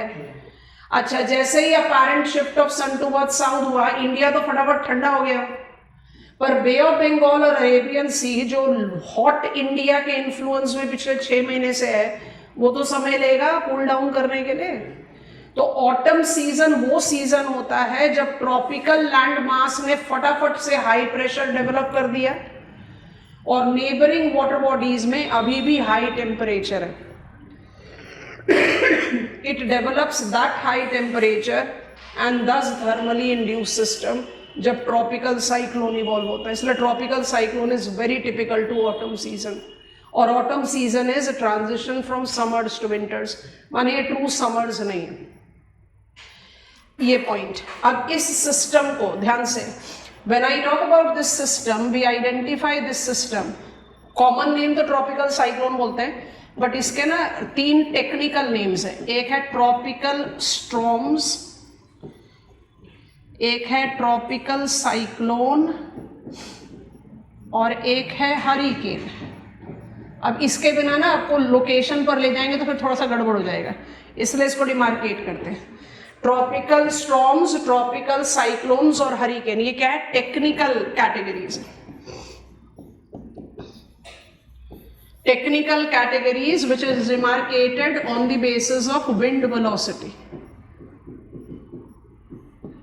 ठीक है. हरिकेन मतलब when you attain wind velocity of more than 150 kilometres per hour, 80 से 150 किलोमीटर पर आवर पर रहो साइक्लोन, और less than 80 kilometres per hour की वेलोसिटी पर रहो ट्रॉपिकल स्टॉर्म्स. मतलब ट्रॉपिकल स्टॉर्म्स कौन से सिस्टम हो गए? वीकेस्ट. और हरिकेन कौन से सिस्टम हो गए? स्ट्रॉन्गेस्ट. ये है टेक्निकल कैटेगराइजेशन. लिख लिया था पहले? गो अहेड बताओ. अब आपको इतना मैप ऑफ वर्ल्ड पता है, हम मैप ऑफ वर्ल्ड ओपन नहीं कर रहे, हम लिस्ट क्रिएट कर रहे हैं. आप जरा लिस्ट को जरा ध्यान से नोटिस करना. Which are the marginal water bodies between 8 degrees to 35 degrees north and south, जहां पर ये सिस्टम रेगुलरली ऑटम में डेवलप होता है. It develops in gulf of California, gulf of Mexico, दोनों ही यूनाइटेड स्टेट्स ऑफ अमेरिका में है, जहां हम इस सिस्टम को हरिकेन्स बोलते हैं. It develops in Arabian sea, bay of Bengal and Mozambique channel. Mozambique channel southern hemisphere Indian ocean में है. आपने इसको सफिशिएंटली एक्सप्लोर करा है मॉनसून में. यहाँ पर हम इस सिस्टम को साइक्लोन बोलते हैं. It is also experienced in South China Sea, East China Sea, जहाँ पर ये सिस्टम ताइफून कहलाता है. जापानीज नेम से आ रहा है ताइफू, वहाँ से ताइफून कहते हैं. Additionally, it is also experienced in Gulf of Carpentaria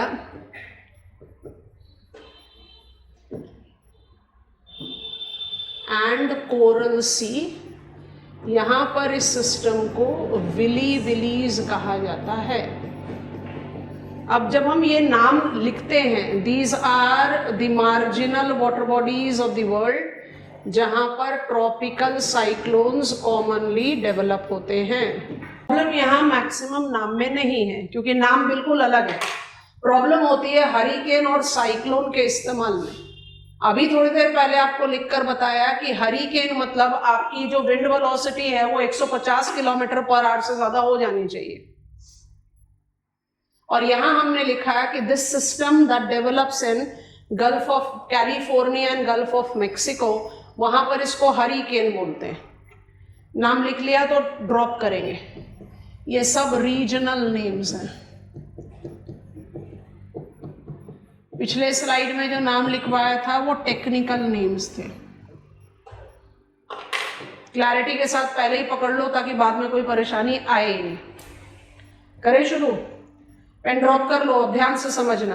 कहने का सीधा मतलब यह है कि दो टर्म, पहला टर्म है हरिकेन और दूसरा टर्म है साइक्लोन, जिसको आप दो अलग तरीके से इस्तेमाल कर रहे हो। एक उसका रीजनल मीनिंग है और एक उसका टेक्निकल मीनिंग है। जब हम कहते हैं गल्फ ऑफ मेक्सिको के इस सिस्टम को हम हरिकेन बोलते हैं तो हम ये रीजनल नाम दे रहे हैं। कहने का मतलब ये कि गल्फ ऑफ मेक्सिको में बनने वाला ये सिस्टम ट्रॉपिकल स्ट्रॉम हो, ट्रॉपिकल साइक्लोन हो, चाहे हरिकेन हो, आप इसको हरिकेन बुलाते हैं। इंडियन ओशन में बनने वाला सिस्टम साइक्लोन कहलाता है। वो विंड वेलोसिटी में स्ट्रॉम हो सकता है, साइक्लोन हो सकता है, सुपर साइक्लोन हो सकता है। आईएमडी तो साइक्लोन के 7 कैटेगरीज रिमार्केट करती है, जिसमें 5 कैटेगरी को हजार्ड में डालते हैं। आईएमडी का एनडीए में हजार्ड रिस्क मिटिगेशन में समझाएंगे। तो when I try to take the use of the term hurricane and cyclone, बस अपने दिमाग में ध्यान रखना, ये जो सिस्टम हम पढ़ने वाले हैं, temperature induced, high temperature, low pressure, moist air, जिससे लेटेंट हीट से इसको अपनी सर्कुलेशन की एनर्जी मिल रही है, ये सिस्टम इंडियन ओशन रीजन में किस नाम से जाना जाता है? साइक्लोन। ये साइक्लोन स्ट्रॉम भी हो सकता है, साइक्लोन भी हो सकता है, हरिकेन भी हो सकता है। यूएसए में डेवलप होने वाले इस सिस्टम को आप हरिकेन बोलते हो। टेक्निकली ये स्ट्रॉम भी हो सकता है, हरिकेन भी हो सकता है, साइक्लोन भी हो सकता है। Is that comfortable? ऑस्ट्रेलिया में डेवलप होने वाले सिस्टम को विलीविलीज बोलते हैं। और पैसिफिक ओशन नॉर्थ में, पैसिफिक ओशन फुली नॉर्थ नहीं, साउथ चाइना सी का सदर्न हिस्सा जो है वो इक्वेटोरियल बेल्ट पर पड़ेगा, और ईस्ट चाइना सी का नदर्न हिस्सा टेम्परेट बेल्ट में चला जाएगा। तो it is northern part of South China Sea and southern part of East China Sea. और southern part of East China Sea में रुयुकू आइलैंड ऑफ जापान आ जाता है, जो साइक्लोन प्रोन हो गया।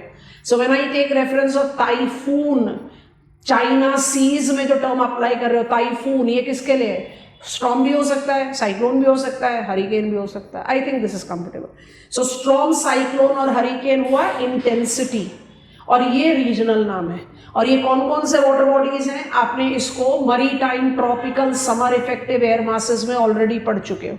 These are those water bodies that develops desired temperature during autumn season to develop this system. अब जरा इस सिस्टम के बारे में समझें। पूरा बैक टू बेसिक जाना है और मुझे कोई भी डिसअपॉइंट नहीं करेगा। जब आप इस सिस्टम के स्ट्रक्चर और वेदर इफेक्ट के बारे में बात करते हो तो एक दूसरे से रिलेट करता है। जो नेचर ऑफ सर्क्यूलेशन है, so let me put it like this, the nature of circulation of tropical cyclone. जो सबसे इंपॉर्टेंट और इंटरेस्टिंग थिंग आती है ना, इसको हम दो पार्ट में डिवाइड करते हैं। एक को बोलते हैं प्राइमरी सर्क्यूलेशन और एक को बोलते हैं सेकेंडरी सर्क्यूलेशन। अब सब लोग पेन ड्रॉप करो, 2 मिनट के लिए सुनो। जो एक जनरल मिथ है दिमाग में, पहले ही बना के सॉल्व कर ले ताकि बाद में परेशानी नहीं।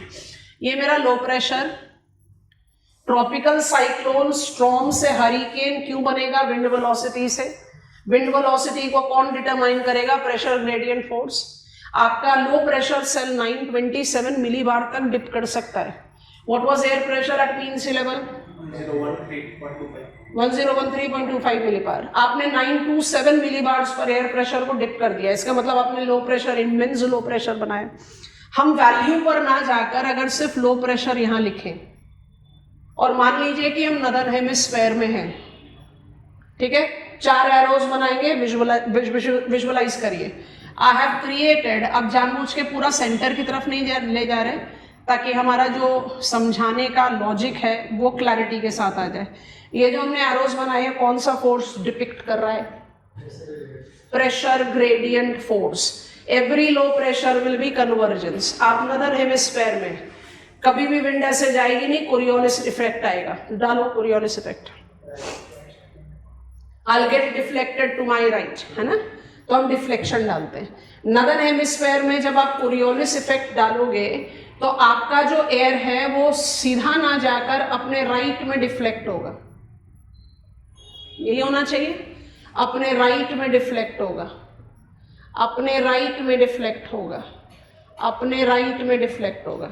अब इसके बाद जो नॉर्मली बच्चे क्या गलती करते हैं कि राइट में डिफ्लेक्ट होकर, हम यहाँ दोबारा से बना देते हैं, लो प्रेशर अपने राइट में डिफ्लेक्ट होकर ऐसे एंटर करेगा. ये तो ब्लंडर हो गया ना. इसका मतलब आप क्या कर रहे हो, विंड को आप हाई प्रेशर पर ले जा रहे हो. वो तो नहीं हो सकता. तो क्या होगा, I tend to get deflected to my right, but I have to converge. So, which type of circulation tropical cyclone develops in northern hemisphere? Counter clockwise convergence. आप मुझे बताओ जल्दी से, समझ में आ गया कि नहीं? ट्रॉपिकल साइक्लोन्स का किस तरह का सर्कुलेशन रहता है?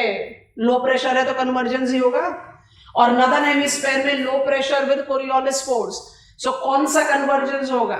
Counter clockwise convergence. Every surface low has got vertically over high. Every surface low has vertically over high. तो अगर नदर्न हेमिस्फेयर में काउंटर क्लॉकवाइज कन्वर्जेंस है तो ट्रोपोपॉज लेवल में क्लॉकवाइज डाइवर्जेंस होगा. सिर्फ दो फिगर के बेसिस पर आपको समझाएंगे tropical cyclone. Surface counter clockwise convergence, upper air clockwise divergence. Every surface low will have upper air high. Cyclonic circulation southern hemisphere में बताओ. Clockwise convergence. लो प्रेशर में कन्वर्जेंस होगा. ठीक है, चलिए ये हुआ मेरा प्राइमरी सर्कुलेशन. दोबारा से बोर्ड पर, ये है मेरा प्राइमरी सर्कुलेशन. नदर्न हेमिस्फीयर को मेंटेन करके चलते हैं. इस प्राइमरी सर्कुलेशन का क्रॉस सेक्शन ले लेते हैं ऐसे. इस प्राइमरी सर्कुलेशन का क्रॉस सेक्शन ले लेते हैं ऐसे, और बना लिया ए एंड बी. इस ए बी को यहां पर प्लॉट कर रहे हैं.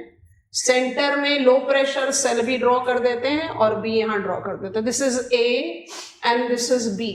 अपना नेचर ऑफ एटमॉस्फेरिक सर्कुलेशन को सोचकर देखेंगे. This is primary circulation. What is primary circulation of tropical cyclone? Counter-clockwise convergence in northern hemisphere, clockwise convergence in southern hemisphere. Cross section ले लिया. What is secondary circulation? Secondary circulation is in and up, out and down. जल्दी बता दो क्या करा हमने. अरे भाई, every low pressure will have vertically over high pressure. Every high pressure will have vertically over low pressure. समझ में आया कि नहीं?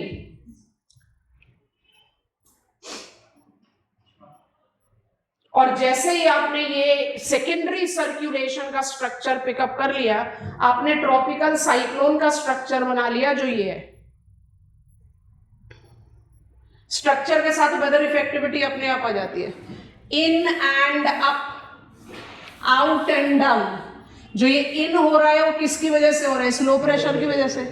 आपने इसको इतना हीट अप कर दिया कि ये 25 से 27 डिग्री है. Don't miss to see warm ocean. आपको मॉइस्ट एयर चाहिए, नहीं तो आप नहीं डेवलप कर पाओगे सिस्टम. आपने इतना इमेंस लो प्रेशर किया, इतना हाई टेम्परेचर किया कि जो कन्वर्जिंग एयर है उसको कन्वर्ज तो यहाँ होना है, लेकिन वो यहाँ आने से पहले ही गर्म होकर राइज हो जाती है. तो किस तरह का सिस्टम डेवलप करती है. और जैसे ही आपने ये सेकेंडरी सर्कुलेशन का स्ट्रक्चर पिकअप कर लिया, आपने ट्रॉपिकल साइक्लोन का स्ट्रक्चर बना लिया जो ये है. स्ट्रक्चर के साथ वेदर इफेक्टिविटी अपने आप आ जाती है. In and up, out and down. जो ये इन हो रहा है वो किसकी वजह से हो रहा है? स्लो प्रेशर की वजह से. आपने इसको इतना हीट अप कर दिया कि ये 25 से 27 डिग्री है. Don't miss to see warm ocean. आपको मॉइस्ट एयर चाहिए, नहीं तो आप नहीं डेवलप कर पाओगे सिस्टम. आपने इतना इमेंस लो प्रेशर किया, इतना हाई टेम्परेचर किया कि जो कन्वर्जिंग एयर है उसको कन्वर्ज तो यहाँ होना है, लेकिन वो यहाँ आने से पहले ही गर्म होकर राइज हो जाती है. So, किस तरह का सिस्टम डेवलप करती है? एक सेंटर में वैक्यूम का फनल तैयार हो रहा है और जिसके चारों तरफ क्लाउड बन रहे हैं। आप जब भी ट्रॉपिकल साइक्लोन का सैटेलाइट इमेजरी देखते हैं, आपको कैसे दिखाई देता है? स्पाइरल ऑफ क्लाउड, जिसका सेंटर डार्क है। वो जो सेंटर है उसको बोलते हैं आई ऑफ द साइक्लोन। वो क्लाउडलेस है, विंडलेस है, रेनलेस है। डोलराम, यहां पर विंड आ ही नहीं पा रही, आने से पहले इतनी गर्म हो जा रही है कि उड़ जा रही है। In and out and down, secondary circulation. और नेचर ऑफ सर्कुलेशन, प्राइमरी क्या है? And counter clockwise convergence in northern hemisphere, clockwise convergence in southern hemisphere. अब जल्दी से आंसर बताओ, why I don't develop tropical cyclone? Why I don't develop tropical cyclone in equatorial region? 8 degrees north से 8 degrees south के बीच में tropical cyclone क्यों नहीं बनता? मुझे बच्चों वाला आंसर नहीं चाहिए, मुझे दोनों आंसर चाहिए। चलो वो ले लिया। जब तक कोरियोलिस फोर्स नहीं होगा साइक्लोनिक सर्कुलेशन नहीं आएगा, ठीक है। और वो सेकेंडरी है। प्राइमरी क्या है? Land water climatological difference do not exist in equatorial region. जब लैंड ही कभी हीट अप इतना नहीं होगा तो नेबरिंग वाटर को कहां से हीट कर देगा? यस और नो। तो आपके पास जावा सी है, आपके पास गल्फ ऑफ गिनिया है, वो इक्वेटोरियल मार्जिनल वाटर बॉडीज है, पर वहां पर इतना टेम्परेचर कभी होना ही नहीं 27 degrees to develop this system. इसलिए 8 to 35, इसलिए marginal water body. I hope it is comfortable. और तभी जब साइक्लोन लैंडफॉल करता है, मतलब ये पूरा सिस्टम ट्रेड विंड के बेल्ट पर जब लैंड पर एडवेक्ट करता है, उसके बाद ये डाई आउट हो जाता है, क्योंकि इसको अवेलेबिलिटी ऑफ एनर्जी कहां से मिल रही थी? लेटेंट हीट से। जैसे वो लैंडफॉल कर देगा, मॉइस्चर एयर कंटेंट की सप्लाई रुक जाएगी, सिस्टम अपने आप वीक होकर खत्म हो जाएगा। आई hope you have visualised it, ठीक है। अब सर्कुलेशन वाला डायग्राम जोड़ो, ये सब आप लिख चुके हो, ये भी डन हो गया। ये नेचर ऑफ सर्कुलेशन, सर्कुलेशन के बेस पर ही इसका वेदर इफेक्ट होता है। Structure, weather effect of tropical cyclone. Nature of circulation, primary and secondary. Primary is counterclockwise convergence in northern hemisphere.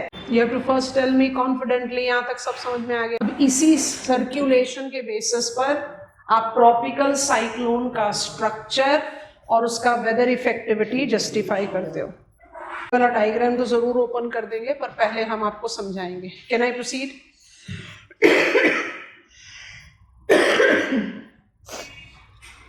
Based on secondary circulation,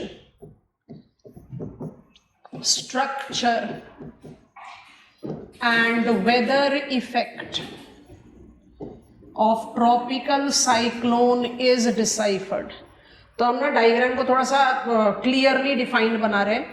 this is I of the cyclone and every eye will be have high pressure. I'm calling it blocking anticyclone. Eye of the cyclone is the center of the system which is highest temperature, lowest pressure.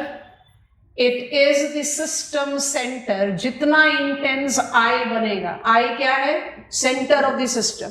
जितना high temperature, जितना low pressure I बनाएगी, उतना ही strong system होगा। तो eye is the node of the system, no one is denying. Eye की वजह से ही जो विंड है वो सेंटर की तरफ अट्रैक्ट हो रहा है। आप 2 या 3 से ज्यादा मत बनाओ, नहीं तो डायग्राम जो है वो मेसी हो जाता है।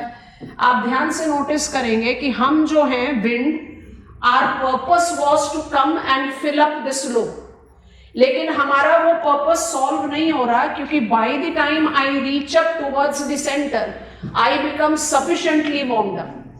तो अगर मैंने ये 3 एरोज ड्रॉ किए हैं तो I think it comes very spontaneous.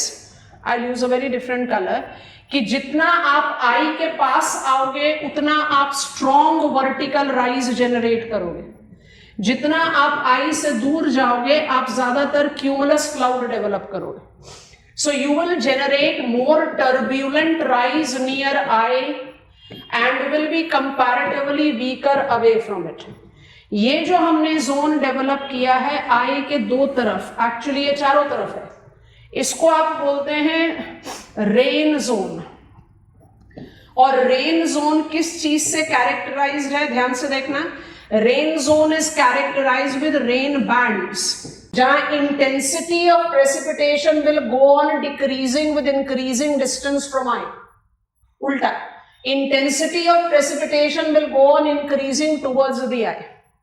तो जो ट्रॉपिकल साइक्लोन का स्ट्रक्चर होता है वो बड़ा टिपिकल कैसा होता है, eye which is windless, cloudless, rainless. बस ये क्या है, lowest pressure and highest temperature zone, ये नोड है सिस्टम का। लेकिन जितनी विंड कन्वर्ज करने की कोशिश कर रही है वो यहां पहुंच ही नहीं पा रही, उससे पहले ही वो राइज कर जा रही है। तो एक सेंटर है जिसका आप 10 to 20% of the total size से ज्यादा नहीं लेते, जिसको आप आई ऑफ द साइक्लोन बोलते हैं, और उसके चारों तरफ आपको क्लाउड के बैंड दिखाई देते हैं। तो center of the system is rainless, windless, cloudless and it is surrounded by rain zone. तो मैंने ट्रॉपिकल साइक्लोन को स्ट्रक्चरली दो पार्ट में डिवाइड कर दिया। Up to 20% of the fully developed system, उसको आप आई ऑफ द साइक्लोन बोल रहे हो, और 80% स्ट्रक्चर क्या है, रेन जोन, जिसमें मल्टीपल रेन बैंड्स होंगे। विजुअलाइज हो गया? अच्छा, every low pressure has vertically over high pressure, fundamentals of circulation. तो आई ऑफ द साइक्लोन के टॉप पर जो हाई प्रेशर होगा उसको हम कहते हैं blocking anti cyclone. Anti cyclone high pressure. Blocking क्यों बोलते हैं? It denotes the tropospheric limit of this developed system. ये वाला फिगर देखो, हम उसी का ज्यादा एक्सप्रेसिव वर्जन बना रहे हैं, देखने में ज्यादा नीट एंड टाइडी ये लग रहा है। 500 से 2000 kilometre, 12 kilometre. Blocking anti cyclone at the height of 12 kilometre. Come on, you are in tropical zone. Tropopause की हाइट इक्वेटोर पर 18 किलोमीटर होती है। दिस इज आई, और ये इसका ब्लॉकिंग एंटी साइक्लोन है। ये मुझे रेन बैंड्स दिख रहे हैं। What is the characteristics of this zone? ये एक फनल वैक्यूम जोन है। ये इतना इंटेंस वैक्यूम जोन है जिसमें होना क्या चाहिए था, आपने लो प्रेशर डेवलप करा, विंड को कन्वर्ज करना चाहिए था, वो राइज करती, राइज करने में हीट एनर्जी इस्तेमाल करती, लो प्रेशर डाई आउट होता है। पर यहां तो विंड कन्वर्ज कर ही नहीं पा रही, करने से पहले ही राइज हो जा रही है। तो we have to believe eye wall, कोई कंक्रीट वॉल नहीं है, यहां पर सबसे स्ट्रॉन्ग राइज है। तो आई के चारों तरफ एक तरीके का एक फनल वॉल है जिसके बियॉन्ड विंड एंटर नहीं कर पा रही। It has created a funnel of low pressure. Every low will have vertically over high. हर आई के ऊपर जो एंटी साइक्लोन है उसको कह रहे हैं ब्लॉकिंग एंटी साइक्लोन। इस ब्लॉकिंग एंटी साइक्लोन में यूनिक क्या है वो इस फिगर में आपको दिख रहा है। ये ब्लॉकिंग एंटी साइक्लोन कितना स्ट्रॉन्ग होगा वो डिपेंड करेगा आई कितनी स्ट्रॉन्ग है। ये सेकेंडरी है। ये जितना इमेंस लो प्रेशर होगा ये उतना इमेंस हाई प्रेशर होगा। पर क्योंकि ये इमेंस लो प्रेशर वैक्यूम बना रहा है, विंड इसको कन्वर्ज नहीं कर पा रही, so this high pressure tends to start generating weak descending air. पहला रूल, ये जो वीक डिसेंडिंग एयर है हम अपने डायग्राम में ऐड करते हैं। ये जो वीक डिसेंडिंग एयर है ब्लॉकिंग एंटी साइक्लोन से, ये टू बिगिन विद क्या करेगी? अब भाई लो प्रेशर एरिया में सबसाइडिंग कन्वेक्शन थोड़े ना होता है, लो प्रेशर एरिया में तो राइजिंग कन्वेक्शन होता है। ब्लॉकिंग एंटी साइक्लोन रोल क्या प्ले कर रही है? जो वहां पर ठंडी एयर है उसको डिसेंड कर रही है ताकि ये वैक्यूम खत्म हो। लेकिन ये एडियाबैटिकली वार्म अप होकर सिस्टम को और इंटेंसिफाई करता है। पहला, what is blocking anticyclone? High pressure developed over eye of cyclone. What is the role played by blocking anticyclone? Next, it is the upper limit of developed system जो 12-13 kilometre की height पर हो सकता है। Next, it uniquely plays the role of supplying weak source of subsiding air which tends to intensify the system further. अब ये पूरा system landfall कर ले। What is landfall of the system?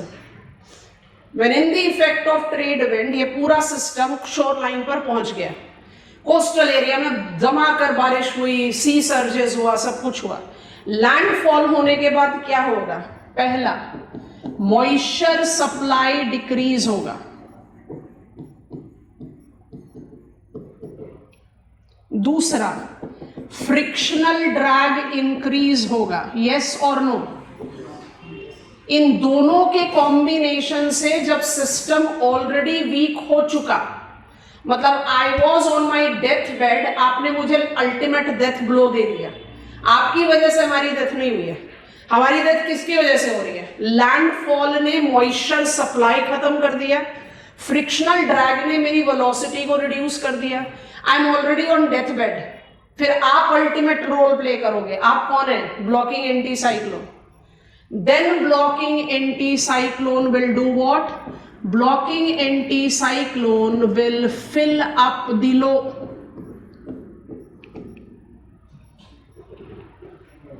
Terminating the system. Blocking anti cyclone का जो भी role है वो सेकेंडरी है, प्राइमरी नहीं है। क्या ये सिस्टम ब्लॉकिंग एंटी साइक्लोन की वजह से हरिकेन बना? नहीं, वो अपने टेम्परेचर की वजह से बना। जितना स्ट्रॉन्ग सिस्टम बनेगा उतना स्ट्रॉन्ग ब्लॉकिंग एंटी साइक्लोन बनेगा। I hope you have understood it. So how many structural part I divide a tropical cyclone into? Eye of the cyclone, surrounding zone. Eye of the cyclone में कौन सा weather condition होता है? Highest temperature, lowest pressure, no wind, no cloud, no rain. Surrounding zone क्या होता है? Heavy, very strong wind, lightning, thundering, heavy precipitation with intensity of precipitation increasing towards eye wall. What is eye of the cyclone characterized with? Funnel of low pressure with blocking anticyclone. How do tropical cyclone dies? Tropical cyclone dies primarily because of landfall restricting supply of moisture. एक map खोलो, school Atlas में देखना, index page होगा Indian hazard, उस map को खोलो जरा, अपना पॉइंट प्रूफ करते हैं, फिर जो डायग्राम कॉपी करना है कॉपी। एक मैप होगा फ्लड्स ड्राउट का, एक होगा अर्थक्वेक का। फ्लड वाले मैप को जरा ध्यान से देखो, इंडेक्स में देखना साइक्लोन प्रोन एरिया करके ब्लू शेड्स दे रखे। साइक्लोन प्रोन एरिया में महाराष्ट्र में पहुंचो और देखो गोदावरी को साइक्लोन प्रोन एरिया दिखा रखा है। ईस्टर्न महाराष्ट्र दिखा कि नहीं? ईस्टर्न महाराष्ट्र कोस्टल है नहीं, कॉन्टिनेंटल है। आपको समझ में आ रहा है? आप लोग तक मैप पर ही नहीं पहुंचे हो क्या? पहुंच तो गए। आपका shade of cyclone affected area है, ये डैशेस दे रखा है, रेड डैशेस। हम आपको ईस्ट वाले एरिया को पिकअप करने के लिए कह रहे हैं, ईस्टर्न महाराष्ट्र। हमारा जो पूरा लॉजिक साइक्लोन का है वो जीरो दिखता है यहाँ पर। अगर ईस्टर्न महाराष्ट्र साइक्लोन प्रोन है तो कोस्टल थोड़ी ना है, वो तो इतना कॉन्टिनेंटल इंटीरियर है। तो इतने कॉन्टिनेंटल इंटीरियर में तो साइक्लोन नहीं होना चाहिए, है। क्यों होगा यहाँ तक साइक्लोन? क्योंकि यहाँ तक मॉइस्चर की अवेलेबिलिटी है गोदावरी से। No denial, the system will be very weak compared to bay of Bengal, लेकिन बारिश हो सकती है, क्योंकि प्रिंसिपल रीजन जो साइक्लोन को किल करता है after landfall is lack of supply of moisture. Broad river basin क्या करेगी? मॉइस्चर तो सप्लाई करेगी, बट फ्रिक्शनल ड्रैग बढ़ जाएगा तो सिस्टम वीक हो जाएगा। तो प्रिंसिपल रीजन लैंडफॉल के बाद साइक्लोन क्यों खत्म होता है is lack of supply of moisture. अगर मॉइस्चर है तभी तो पूरा का पूरा बांग्लादेश साइक्लोन प्रोन है, क्योंकि पूरा बांग्लादेश क्या है? Braided pattern of Padma and Jamuna. I hope you are understanding it.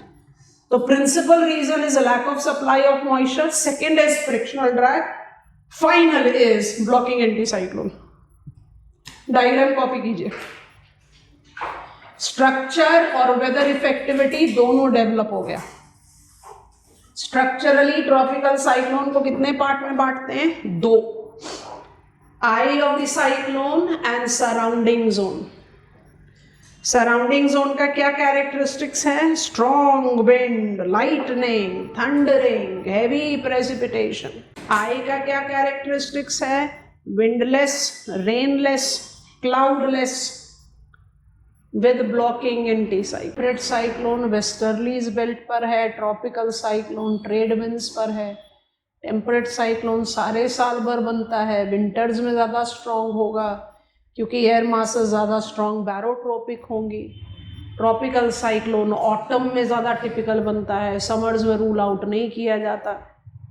Temperate cyclone land water को इक्वली इन्फ्लुएंस करती है, ट्रॉपिकल साइक्लोन लैंडफॉल के बाद ख़त्म हो जाती है। ये सारे पॉइंट्स ऑफ डिफरेंसेस बड़े स्पॉन्टेनियसली डेवलप होते हैं।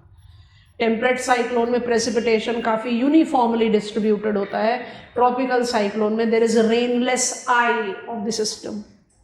Temperate cyclone mechanically induced system है, tropical cyclone thermally induced cyclonic circulation, क्योंकि फ्रंटल मैकेनिज्म साइक्लोन तभी बनता है जब बाइस-बेलोट लॉ अप्लाई होता है, नहीं तो नहीं बनेगा। इसलिए हर फ्रंट टेम्परेट साइक्लोन नहीं होता, but her temperate cyclone front से बनता है। सिस्टम जब लैंड पर आ जाए तो बाय डिफॉल्ट सिस्टम लैंड पर आएगा, इसका मतलब रेन जोन पहले आएगा। लैंडफॉल दो तरीके से कहा जाता है। एक तो लैंडफॉल होता है कि सिस्टम, आप नोटिस करना जब हमारा अब ये जो सीजन अब आएगा एडवांसिंग मानसून के बाद, ये साइक्लोनिक सीजन है, नोटिस करना आईएमडी का जो फोरकास्टिंग होता है, लो प्रेशर सिस्टम है marked up its development in north eastern part of Vizag. It has been predicted that it is moving towards Odisha, Andhra Pradesh, and is likely to make landfall in this many hours in this particular part of India. तो एक होता है कि आपने बे of Bengal में system develop किया जो trade wind की वजह से लैंड की तरफ एडवेक्ट होकर लैंडफॉल कर रही है, जो हमारे दिमाग में रहता है। दूसरा लैंडफॉल ऐसा होता है कि जहां पर आप सिस्टम को ही बिल्कुल कोस्टल एरिया पर डेवलप करते हो, जैसे Vembanad lagoon lake in Kerala. नहीं तो सोचो अरेबियन सी में बनने वाला हर ट्रॉपिकल साइक्लोन तो कभी इंडिया में लैंडफॉल करेगा ही नहीं, क्योंकि उसको तो ट्रेड विंड अफ्रीका में ले जाएगी। तो फिर गुजरात को हम साइक्लोन प्रोन कैसे बोल देते हैं, केरला को हम साइक्लोन प्रोन कैसे बोल देते हैं, क्योंकि we develop this system close to shore line. तो ये जब सिस्टम शोर लाइन के पास में हो तो आपको विंड के लिए डिपेंडेंट नहीं है। जैसे सिस्टम इंटेंसिफाई हुआ, कोस्टल एरिया में बारिश हुई, वो भी लैंडफॉल है। तो लैंडफॉल का मतलब कोई जरूरी नहीं कि आप कहीं से बनकर कहीं जाकर गिरो, आप लैंड पर जब अपना इन्फ्लुएंस देते हो आप उसको लैंडफॉल बोलते हैं।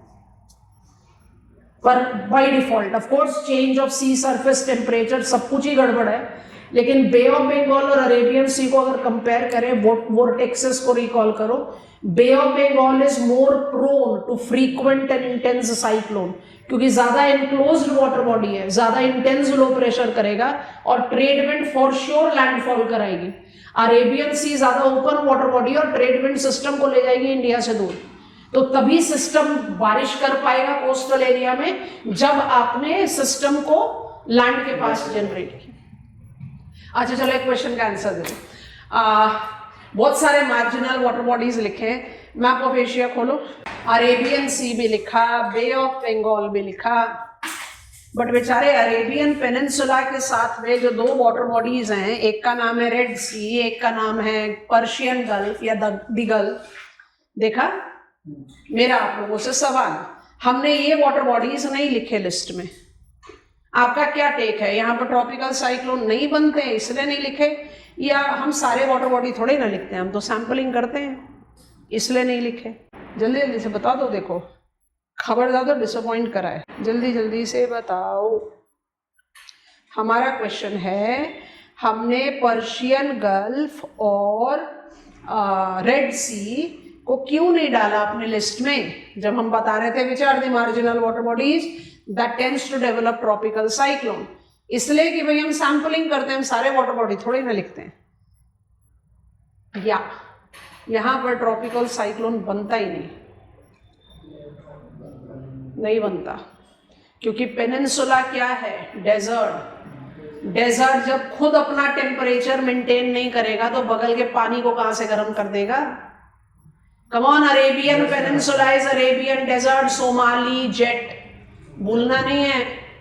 हर चीज एक के बाद एक ऐड ऑन हो रही है।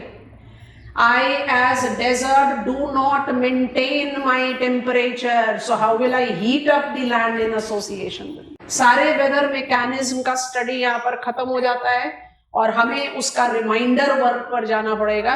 अब उस रिमाइंडर वर्क के लिए जाने के लिए हम टर्म पिकअप कर लेंगे क्लाइमेट। और टेक्निकली आपको समझाएं तो हमें सिर्फ जो चीज कवर अप करनी है, जो हमें सारा रिमाइंडर देगी, वो कोपन्स क्लासिफिकेशन है। माने ट्रूली स्पीकिंग, अब आपको कुछ भी डिफिकल्ट चीज, अगर आपको कोई भी चीज डिफिकल्ट लगी है through your study of climatology, तो वो कोपन्स क्लासिफिकेशन है। स्टडी प्लान देते समय भी बता दिया था, कोपन पढ़ते ही प्रेसिपिटेशन पैटर्न हो जाएगा, मुझे 10 मिनट का समय लगाना है बस, त्रिवार्थास क्लासिफिकेशन हो जाएगा। उसके बाद जो मेरे पास बचेगा थॉर्नवेट्स क्लासिफिकेशन, वो रीजनल क्लाइमेटोलॉजी से हटकर अप्लाइड क्लाइमेटोलॉजी है। तो वो अपने आप में क्लाइमेटोलॉजी के डोमेन से थोड़ा सा अलग है, पढ़ते यहीं पर ही हैं। तो हमारा जो एक्चुअल टेक्निकली लास्ट स्टेप है वहां पर पहुंच गए, क्योंकि इसको कोपन्स क्लासिफिकेशन पढ़ते ही आप मैप ऑफ वर्ल्ड से इतने फेमिलियर हो जाओगे कि आप पिन पॉइंट करके बता दोगे यहाँ पर ये क्लाइमेट और यहाँ पर ये क्लाइमेट है, ये वैल्यू है कोपन्स क्लासिफिकेशन का। और वो वैल्यू को प्रूव करने के लिए हम त्रिवार्था और प्रेसिपिटेशन पैटर्न ऑफ वर्ल्ड को भी रोप इन कर लेंगे, तो रिविजन भी हो जाएगी और जो बचे हुए टॉपिक्स है वो भी कवर हो जाएगी। पर क्लाइमेटिक क्लासिफिकेशन को पहले इंट्रोड्यूस करना है, कुछ अल्फाबेटिकल सिंबल्स पढ़ने जरूरी है, उसके बिना काम नहीं बनता। तो जो हम इंट्रोडक्शन क्रिएट कर रहे हैं उसको फटाफट हमारे साथ कॉपी डाउन कर लो। क्लाइमेट क्लासिफिकेशन डेफिनेशन आप सबको पता है, हम नहीं लिख रहे। Climate is aggregate of weather condition. Climatic classification के 3 टाइप्स होते हैं। एक को बोलते हैं जेनेटिक क्लासिफिकेशन, दूसरे को बोलते हैं एम्पेरिकल क्लासिफिकेशन और तीसरे को बोलते हैं अप्लाइड क्लासिफिकेशन। तीनों का एक एक लाइन का डेफिनेशन लिख रहे हैं, फिर आपसे मदद लेंगे, डिसअपॉइंट मत करना। जेनेटिक क्लासिफिकेशन वो क्लासिफिकेशन होता है जहां पर आप कोई भी one element of weather and climate लेकर रीजनलाइजेशन कर देते हैं। कोई भी एक एलिमेंट ले लो, कोई भी element of weather and climate ले लिया। अब स्केल आपका कंसिडरेशन, अभी हम वर्ल्ड मैप पर है, आप मैप ऑफ इंडिया पर भी जा सकते हो कि आपने मैप ऑफ वर्ल्ड उठाया और उसको डिवाइड कर दिया, आपने मैप ऑफ वर्ल्ड उठाया डिवाइड कर दिया एक किसी एक एलिमेंट को। एग्जांपल बताओ, थर्मल जोन्स, शाबाश। थर्मल जोन्स कौन सा क्लाइमेटिक क्लासिफिकेशन हो गया? Genetic. Precipitation regions of world कौन सा क्लासिफिकेशन हो गया? जेनेटिक। जहां पर आपने एक एलिमेंट लेकर क्लासिफिकेशन दे दिया। समझ में आया कि नहीं? Okay, so example is thermal zone. अभी हमने प्रेसिपिटेशन तो पढ़ा नहीं है, अभी थोड़ी देर बाद पढ़ेंगे कोपन के बाद, तो एग्जांपल आ गया। अच्छा, what is empirical climatic classification scheme? Where you take 2 most measured elements of weather and climate, ऐसे भी लिख दिया और नाम भी लिख दिया, that is temperature and precipitation in absolute value. समझ में? इक्वेटोरियल क्लाइमेट सारे साल भर गर्मी रहती है, मतलब वहां का जो एनुअल रेंज ऑफ टेम्परेचर है वो 5 डिग्री सेल्सियस है, वहां annual amount of precipitation 300 centimetre है। आप एब्सोल्यूट वैल्यू दे रहे हो। ये एब्सोल्यूट वैल्यू देकर जब आप क्लाइमेटिक क्लासिफिकेशन करते हैं तो you have to study 2 scholars mention in your syllabus. Kopan's climatic classification belongs to this and Trivartha's climatic classification belongs to this. दोनों स्कॉलर हमारे सिलेबस में, दोनों का क्लासिफिकेशन कौन सा है? एम्पेरिकल। ठीक है, अच्छा पहले लिखते हैं फिर समझाएंगे। अप्लाइड क्या होगा? अप्लाइड फिर से प्रेसिपिटेशन और टेम्परेचर पर बेस्ड है, बट इन रिलेटिव वैल्यू। और रिलेटिव वैल्यू में आप इसको क्या बोलते हैं? प्रेसिपिटेशन एफिशिएंसी या टेम्परेचर इफेक्टिवनेस। अभी समझाते हैं। और ये क्लासिफिकेशन हमें पढ़ना है थॉर्नथवेट। लिखते थॉर्नथवेट है, बोलते थॉर्नवेट है, TH साइलेंट है। कोपन, त्रिवार्था, थॉर्नवेट तीनों स्कॉलर्स हमारे सिलेबस में मेंशन है, तीनों के बारे में पढ़ना है। पर वो पढ़ने से पहले कोपन पढ़ेंगे सबसे पहले, और कोपन पढ़ते ही हमारा क्लाइमेटोलॉजी टेक्निकली खत्म हो जाएगा। I am just giving you voice of encouragement, खत्म कर लिया क्लाइमेटोलॉजी, बट अभी खत्म करने में थोड़ा सा समय बाकी है।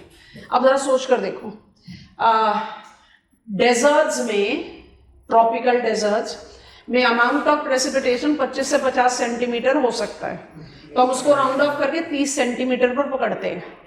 एक जगह पर 30 सेंटीमीटर की बारिश में डेजर्ट है, टाइगा क्लाइमेट, अभी थोड़ी देर पहले पढ़ा वार्म फ्रंट वेदर में, टाइगा क्लाइमेट में सारे साल भर बारिश होती है और बारिश जो है वो 30 सेंटीमीटर तक हो सकती है। अब डालो आप एम्पेरिकल क्लासिफिकेशन, कोपन का क्लासिफिकेशन।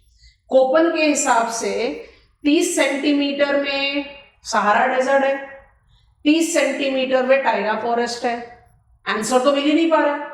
एक ही अमाउंट ऑफ प्रेसिपिटेशन एक एंड पर डेजर्ट बना दे और दूसरे एंड पर फॉरेस्ट बायोम बना दे, ऐसा कैसे हो रहा है?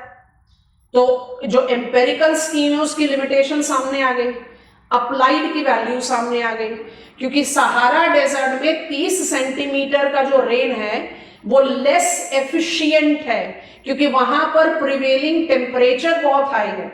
जितना बारिश हो रहा है वो लगभग सब इवेपोरेट हो जाता है। और टाइगा में वो 30 सेंटीमीटर की बारिश जो है वो बहुत ज्यादा एफिशिएंट है, क्योंकि वहां टेम्परेचर है ही नहीं, तो लगभग सारा बारिश का पानी पीछे छूट जाता है। इसलिए आपके पास क्या है? फॉरेस्ट। तो कौन सी चीज ज्यादा रिलेवेंट है, एब्सोल्यूट अमाउंट ऑफ टेम्परेचर या टेम्परेचर एफिशिएंसी? सारे साल भर हाई सन होने के बावजूद भी इक्वेटोरियल क्लाइमेट पे हाईएस्ट रिकॉर्ड ऑफ टेम्परेचर नहीं है। क्यों नहीं है? क्योंकि सारे साल भर बारिश हो रही है, टेम्परेचर एफिशिएंसी को पानी खत्म कर रहा है। तो applied category of classification relativity of temperature and precipitation देता है और एम्पेरिकल कैटेगरी एब्सोल्यूट वैल्यू लेता है। तो एब्सोल्यूट वैल्यू से फायदा क्या होता है? मैप ऑफ वर्ल्ड आराम से पकड़ में आता है, जनरल हो जाता है ना। आप स्पेसिफिकेशन नहीं ले रहे, आप पिन पॉइंट कर पाओ यहाँ पर ये वाला क्लाइमेट है। और applied category is methodological improvement over empirical. Empirical सिर्फ डिस्क्राइब करेगा ये अमाउंट ऑफ टेम्परेचर, ये अमाउंट ऑफ प्रेसिपिटेशन, ये होगा क्लाइमेट। तो जो लिमिटेशन है वो थॉर्नबेट ने हमें बताई और उसके बेसिस पर हम अप्लाइड कैटेगरी के बारे में बात करते हैं। तो क्लाइमेटिक क्लासिफिकेशन के ये 3 कैटेगरीज हैं, जिसमें कोपन्स क्लासिफिकेशन एम्पेरिकल स्कीम में। एक्चुअली हम कोपन्स क्लासिफिकेशन को पढ़ते समय कोपन का स्कीम तो पढ़ते ही हैं, climatic regions of the world भी पढ़ लेते हैं। हमें वो इतना वैल्यूएबल है हमारे लिए। तो जो वर्ल्ड के क्लाइमेटिक रीजन्स हैं, वर्ल्ड के प्रेसिपिटेशन रीजन्स हैं, वो सब बड़े आराम से समझ में आ जाते हैं कोपन्स क्लासिफिकेशन। बस उससे पहले का एक प्री रेक्विजिट है, मुझे कोपन के कुछ अल्फाबेटिकल सिंबल्स फेमिलियर होने चाहिए। अगर वो पकड़ में आ गया तो फिर क्लाइमेटिक क्लासिफिकेशन में ज़्यादा समय नहीं लगता। तो कल हम आपको क्लास के शुरू के 10 मिनट में अल्फाबेट्स पढ़ाएंगे, ABCDEFGH, और उसके बाद फिर हम कोपन्स क्लासिफिकेशन पढ़ाएंगे।